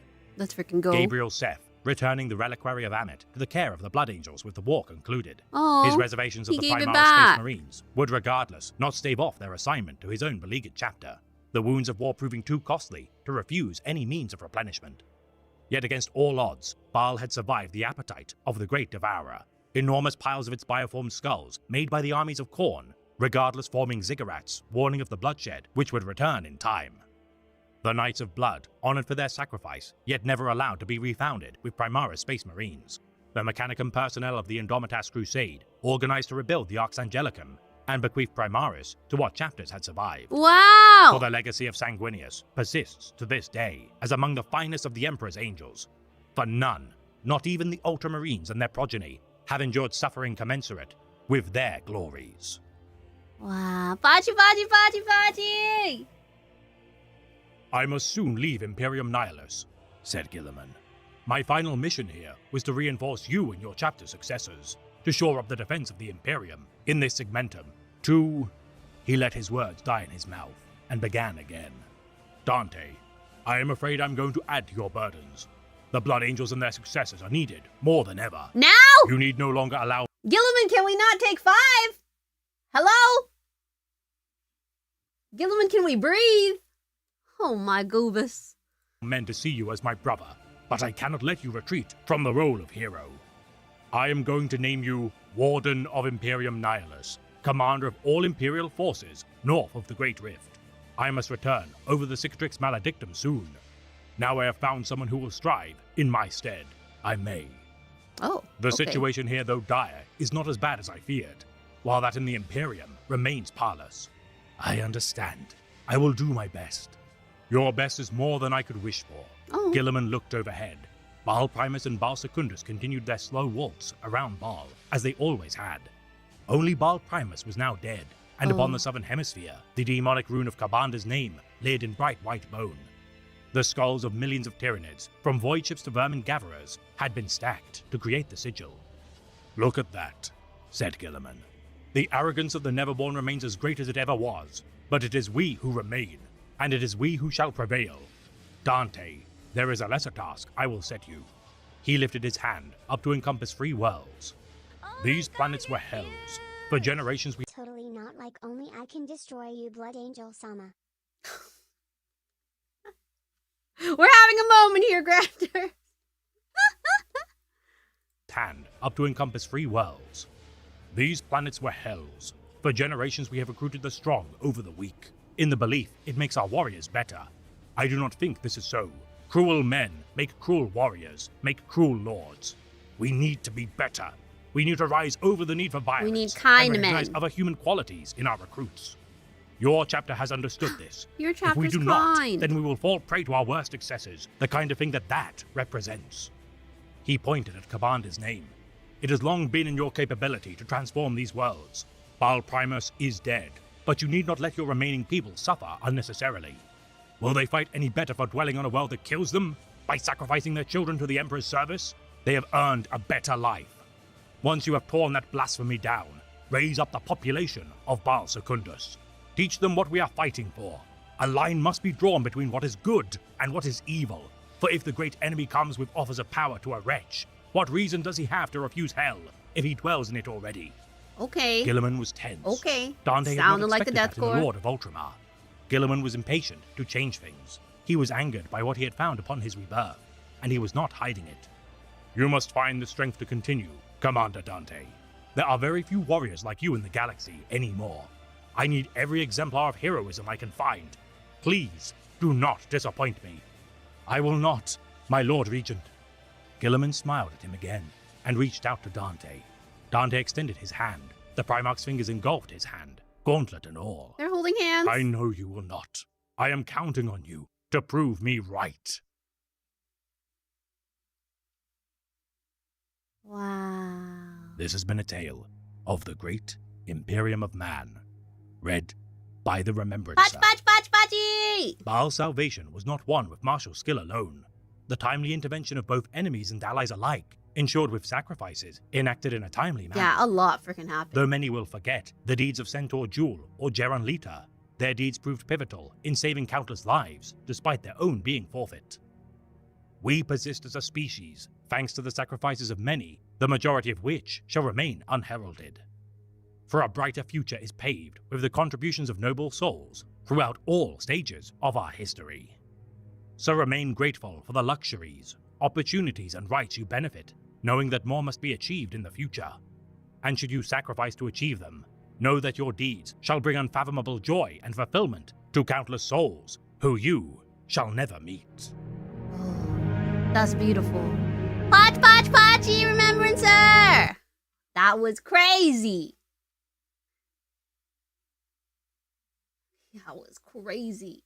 Also, frickin' Gilliman just said, hey, Dante, I need you to tell the people on Baal Secundus to get jiggy with it and make more babies.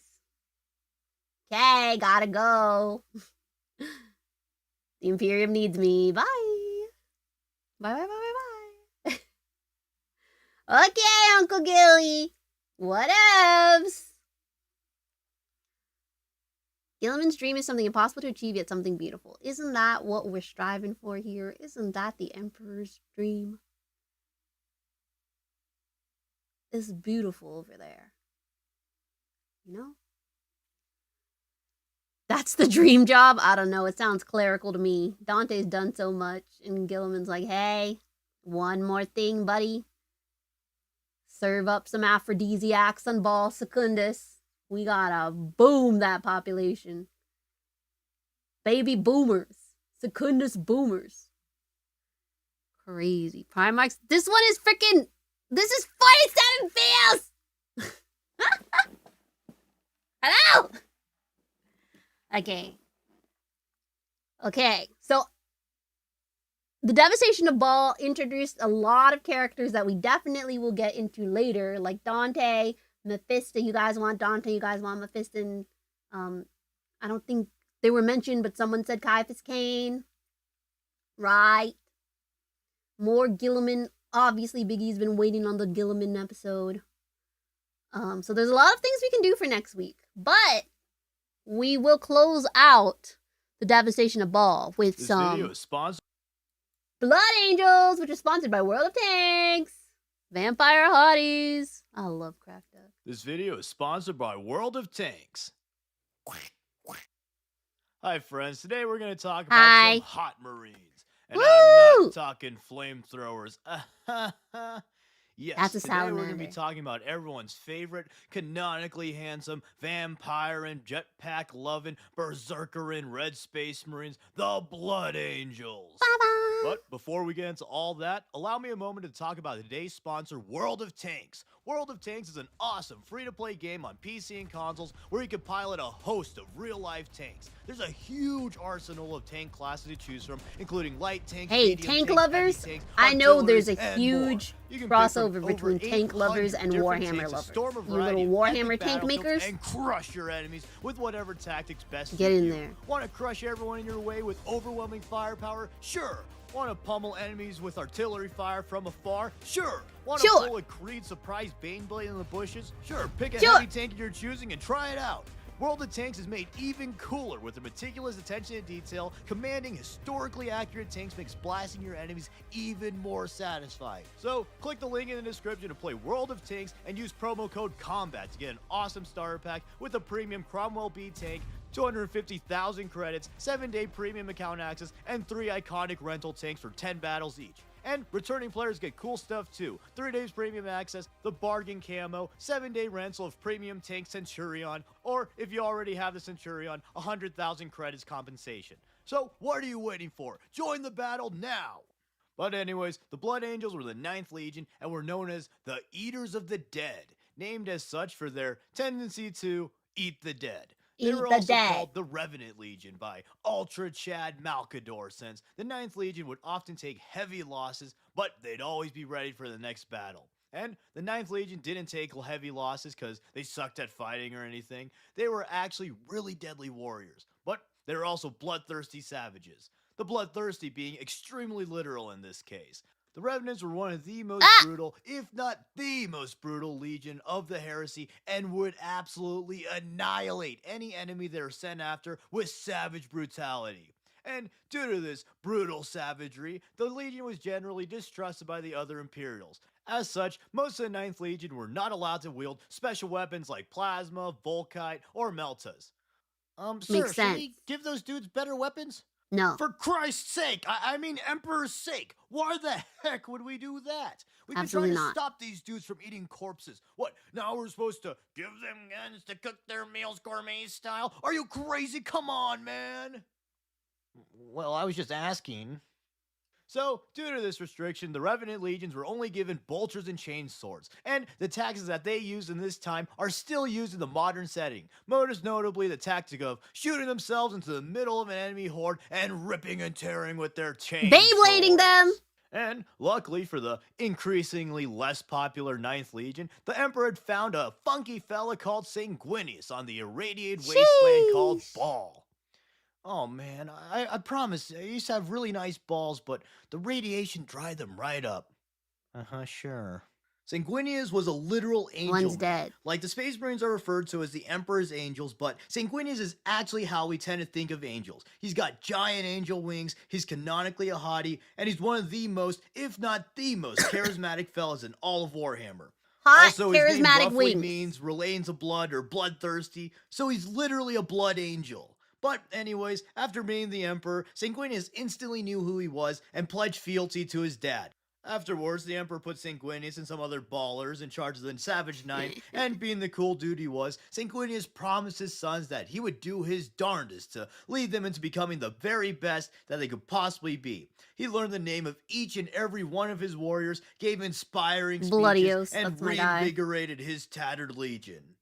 In battle, Sanguinius learned that his sons were blood-drinking cuckoo crazies, and he knew that he had to help them change their ways, or else his legion would be Like lost. a good So dad. Sanguinius worked to rebrand his unruly blood boys into the noble, only sometimes vampiristic blood angels we know and love today. Sanguinius taught his sons some manners, how to control their violent urges, diplomacy, and even how to have hobbies such as painting, poetry, and not eating people. He says, I want to suck your blood. Please. Oh, never mind. Let's be friends. I like paint, and I will definitely not eat you. Yay! I'd be his friend. People. He also had his sons work with Horus's Luna Wolves. In this time, the Luna Wolves were known for their nobility and honor in combat, so they made the perfect big brothers for the Blood Angels. So, from the Oh, Shattered Knife, besties. Sanguinius forged one of the most renowned legions of the entire Imperium. The Blood Angels went from the cryptic weirdos to shining beacons of hope, descending from the heavens to shred heretics. But the red thirst remained deep inside of them, and each angel took it upon himself to keep the urges at bay. And I'll touch on that a bit more later.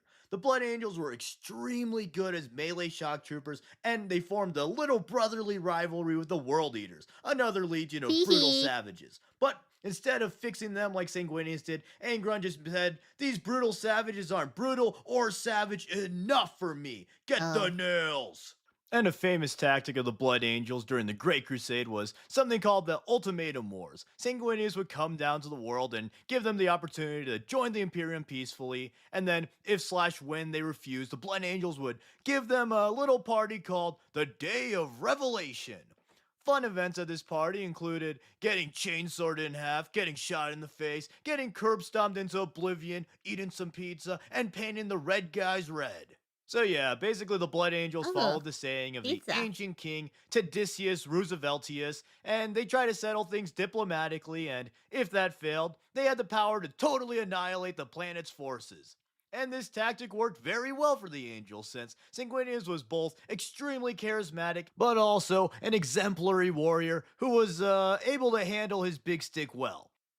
So many worlds would voluntarily surrender either because Sanguinius was just such a cool dude, or because they feared the wrath of the Blood Angels. Then, those who didn't surrender, well, they became examples of why the first option was probably the best one. The Blood Angels' favored tactic was to do quick planetary assaults, heavily utilizing drop pods and thunderhawks. Once surfaced, the Angels would emerge and engage in savage melee assaults, notably using a lot of jump pack marines. This tactic is still done in the current timeline with little changes, and the chapter is also mostly Codex compliant, other than a few special units that we'll touch on later. But anyways, when Horus turned traitor, Sanguinius' Angels were shocked since Sanguinius was besties with Horus, and his age was very close with the Luna Wolves. Horus did not want to fight the Blood Angels, so he sent them far, far away and set up a trap for their arrival. At Cygnus Prime, the Blood Angels were ambushed by a huge Chaos force. It was there that Sanguinius learned of Horus's heresy from the legendary bloodthirster Kabunda. Then the two had an epic battle. Meanwhile, their legions also had an epic battle. Eventually, in their epic sky battle, Kabunda temporarily knocked out Sanguinius, and with their Primarch seemingly down, the Blood Angels momentarily reverted to their savage berserker ways. This allowed them to vanquish the demonic hordes. The Angels regrouped with Sanguinius, and thinking the Emperor was dead and the Imperium lost, the Blood Angels, Ultramarines, and Dark Angels created Imperium Secundus, where Sanguinius was made Emperor. However, Sanguinius had a vision that the Emperor was still alive, and the three legions made a mad dash to Holy Terra. Of the three, only the Blood Angels made it to Terra since the other two performed a rear attack on the forces of chaos.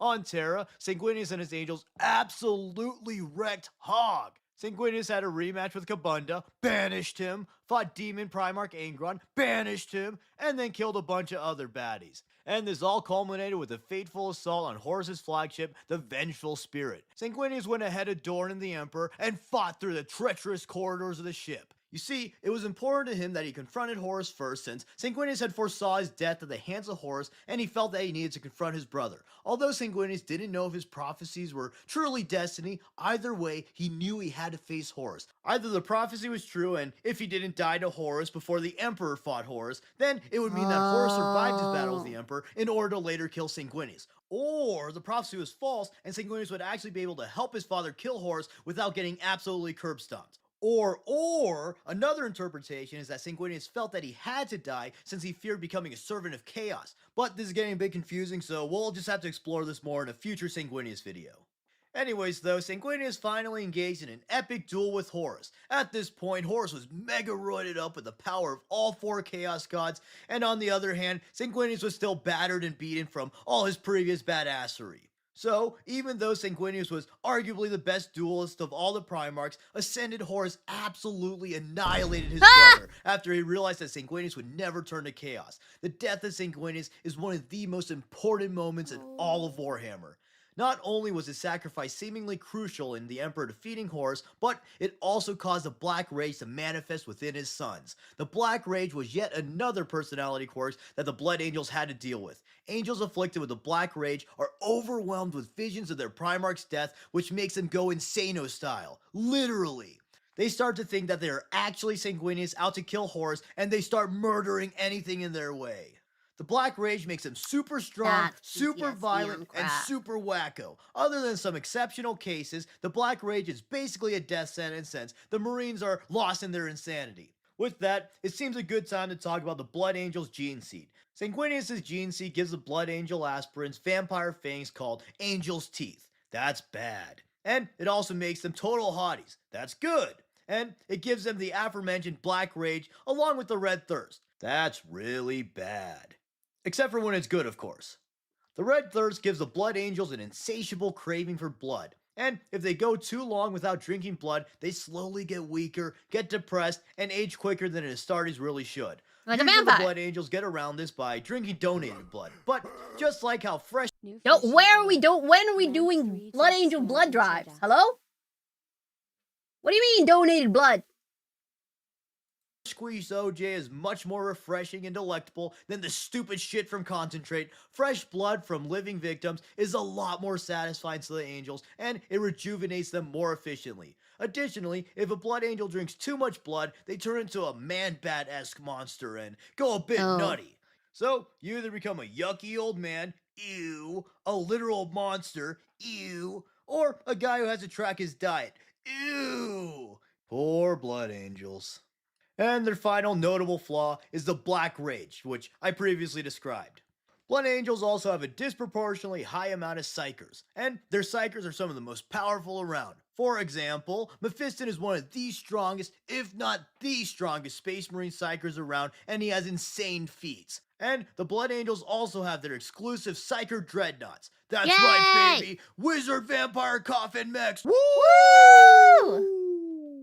Expanding on that, let's go on to the special units of the Blood Angels. To me, this is one of the coolest things about the faction. They have some of the absolute coolest bespoke squads of all the Space Marine chapters. First off, there's the Death Companies. These are berserker squads made up of Marines who have fallen to the Black Rage. The Ravenous Astartes have their armor Black painted jet Rage black with red Company. accents to represent the wounds of Sanguinius. They pick their weapon of choice, and then they're put into stasis until they're needed. When the time calls, the Death Company Marines are dropped into the most dangerous vital positions, led by Beyblade 'em. chaplains, in hopes that they could go out in a blaze of glory. The chaplains try to keep the frenzied Marines in check and direct them to the foes most in need of a good old-fashioned bloodthirsty killing. Often, these superpowered Marine squads are super effective and able to take down armies before perishing themselves. However, if they do somehow survive, they're often mercifully culled by the Blood Angels' High Chaplain, Astrorath the Grim. Then, on the other end of the nobility versus savagery spectrum that the Blood Angels need to balance are the Sanguinary Guard. These dudes originated as Sanguinius' honor guard in the Great Crusade, and in the current setting serve as the ultra elites of the chapter and Dante's honor guard. These dudes are totally badass. Their traditional equipment is an angelic suit of golden artificer armor, sometimes fitted with badass death masks. They get badass wrist-mounted guns, including bolters, inferno pistols, or plasma pistols. Then, to complement their wrist guns, they get a choice of encarmine glaives, spears, swords, axes, or power fists. Badass! And Badass. they also just look really wicked cool. Cute. Oh. Yeah, they used to look really wicked cool. Oh. For having some Not of the more cute. interesting bespoke units with cool designs, Blood Angels get absolutely fucked with their models. Other than the Lamarties and kinda Astrorath, I guess, the new Blood Angel models just absolutely Ooh. suck in my opinion. Like, what the hell did they do with the Sanguinary Guard? They literally just look like slightly fancier jump pack intercessors. And oh my god, the Death Company, they're literally just intercessors painted black. What the hell? These new models embody almost every single reason I don't like the new models that much. Unnecessarily making things sleeker, Wait, but I like the paper. That's kind of cool. But go off. getting rid of cool details to add dumb shit like a million pouches and tactical stuff. They lessen the cool exaggerations, and overall the new models just look so damn sterile. Like, give me back my damn nipples and wings! Give me the nipples and And wings. they done Primarisified the Sanguinor. No! Speaking of the Sanguinor, let's talk about him a bit. The Sanguinor is a mythical warrior who manifests in the most dire of battles to help turn the tide of war for the Blood Angels. His true nature is debated among Blood Angels and other Imperials, some believing him to be a wayward soul seeking redemption, some think that he's simply an hallucination, and others believe him to be a manifestation of the remnants of Sanguinius' spirit. Whatever the case is, everyone knows that he's a total badass. And speaking of total badasses who wear a mask of Sanguinius, we got Chapter Master Dante, everyone's favorite depressed old man. Dante is the oldest non-dread loyalist space marine, and he was special from the very start. From a young age, he had visions of the Sanguinor, and during his aspirant trials, he had more visions, and some theorize that he defeated the Black Rage while in the aspirant sarcophagus. Through his life, he would continue to have visions, the most notable of them being Papa Sangi telling him that he's a very, very special little guy and is of Aw. great importance. So Ooh, get up, Dad. Dante, you're not allowed to die yet. And I'll touch more I'm on him in proud a of future you. video, but finally, I just want to say, Sanguinius should never, ever, ever, ever, ever come back to life. I say this because I see an alarming amount of people online saying how cool it would be to have Sanguinius come back because he's such a cool guy. La-dee-da, doodly-doo. Imagine how great it'd be if he was in 40K. Blah, blah, blah. No, wrong. Sanguinius would literally be the worst Primarch to come back and would honestly irreversibly hurt the narrative and themes of 40k if he were to be resurrected and get his fancy $200 40k model. 40k is a setting of stagnation and decline. Every faction is in a stalemate because no matter what they do, they just cannot get their trump card to work. The Imperium will never get his shit together, the Necrons will never awaken enough, the Tyranid fleet will never arrive in full, and chaos will always be chaotic. That's the point! 40k is a unique setting in how it perfectly primed itself to let the fans of it create their own stories and wage their own wars. Everything is written to be roughly equal power, and every faction hates everyone else, so you can justify pretty much any game matchup and homebrew. The setting should never progress on a large scale because that would be thematically inconsistent and hurt the hobby aspect of the game. I already don't like the trend of every Primarch coming back, but Sanguinius returning would be vastly different from Guilliman or the Lion. Guilliman worked for me because his story of being a legend out of time, seeing his worst nightmare manifest while also basically being a god who doesn't really have power to make any meaningful change is pretty interesting and doesn't actually have to change the setting as much as it seems, assuming they don't add anything too crazy, that is. Likewise, the Lion so far seems to just be a mega strong warrior. To be honest, I haven't read much Lion lore, but if that's the case, that's fine too, I guess. I mean, I prefer to have not had it happen, but whatever. But Sanguinius coming back would be world-breaking simply from a symbolic level. It would essentially be the resurrection of hope for the Imperium on a scale that would far outclass even Guilliman. It would invalidate his hugely meaningful sacrifice, it would fundamentally hurt the Blood Angels' culture of sacrifice, and it's just really so unnecessary. I really hate the comic book mentality that every single character needs to come back to life. It kills investment in characters since who cares what happens if they just come back later? That is why the immortal characters of 40k get their asses kicked all the time. Like imagine something really stupid like a Fortnite event proclaiming, somehow Sanguinius returned. That would be really fucking stupid. And surely no huge beloved space franchise would ever do something so dumb, right? Star Wars. Also, Sanguinius coming back as evil Sanguinius or something is also really stupid. Just let dead characters be dead. Also, the loose Holy Trinity thing that the Sanguinor, Dante, and Mephiston have going for them is way cooler than Sanguinius literally getting resurrected. These three having echoes of Sanguinius' soul. Valid crash out. Full stop. Valid, valid, valid. Guiding them to kick ass across the galaxy is much more thematic. The idea of legends of the past inspiring warriors of the present to desperately fight for the remnants of a time lost is just so 40k. But you can't sell a model for that, now can ya? Yeah, you can. But yeah, with my two Insano rants out of the way, that's the Blood Angels. Yay! Very cool chapter. I think of all the chapters, they have one of the coolest aesthetics, if not the coolest. The bold red looks great next to the golden commanders and elites, and also the Death Company of course looks badass with the classic black and red, plus jump pack marines with giant chain swords. That's just super freaking cool. I love eviscerators. Them being vampires who like to write poems is just a cherry on top. That's cute. I really love how they really embody the 40k Frankensteining of ideas to make something really cool. But yeah, let me know what you think about these thirsty hotties. Do you think jump packs and chain swords is the coolest shit ever? Or do you think hot vampires belong in teenage girl fiction? No. Whatever it is, let me know in the comments.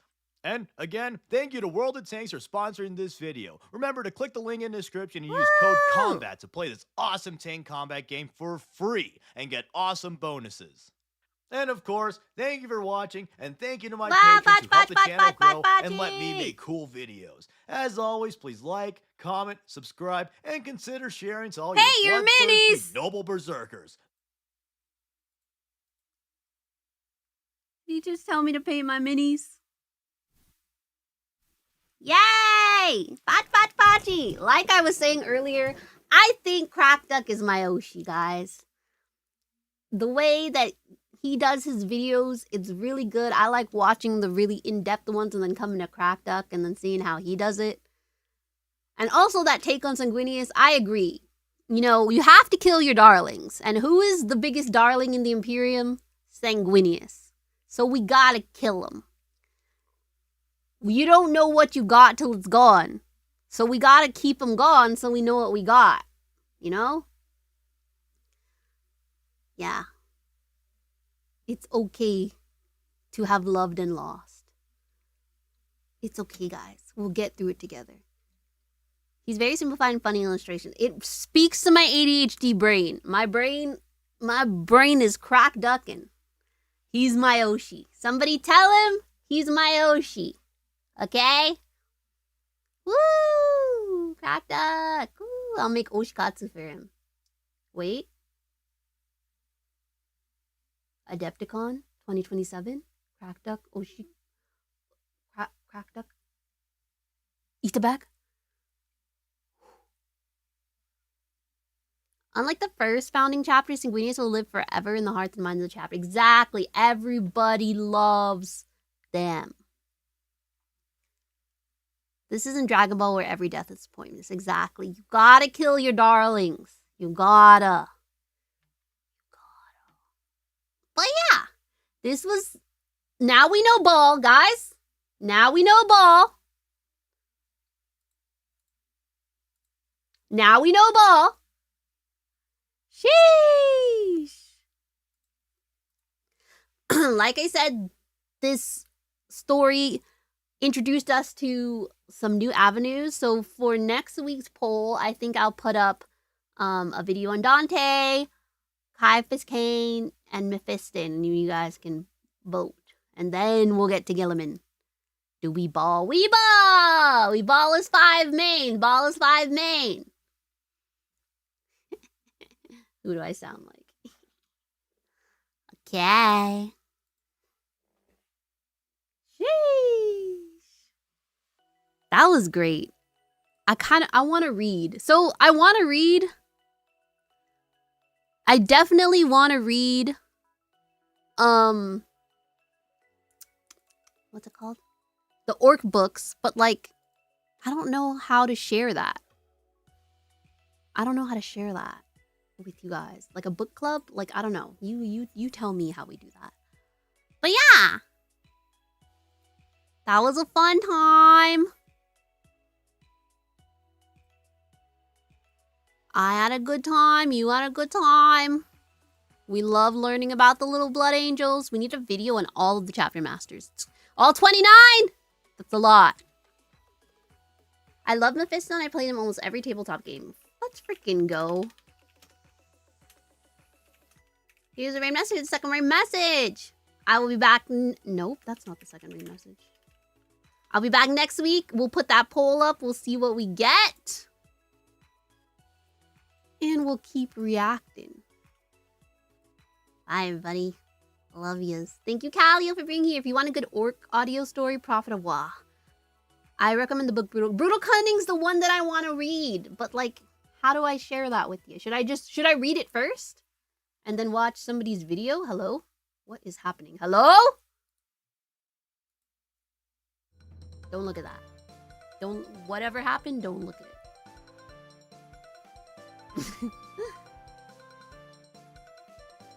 You can read the books and have time to talk about it for those who have read it. I'll read the books, then I'll watch someone's video, and then we'll do like a freaking book club. Thank you for the follow, Lance. And thanks for the Biddy's Grand Tours. Bye, everybody. Bye, bye, bye, bye, bye. See you in the next one.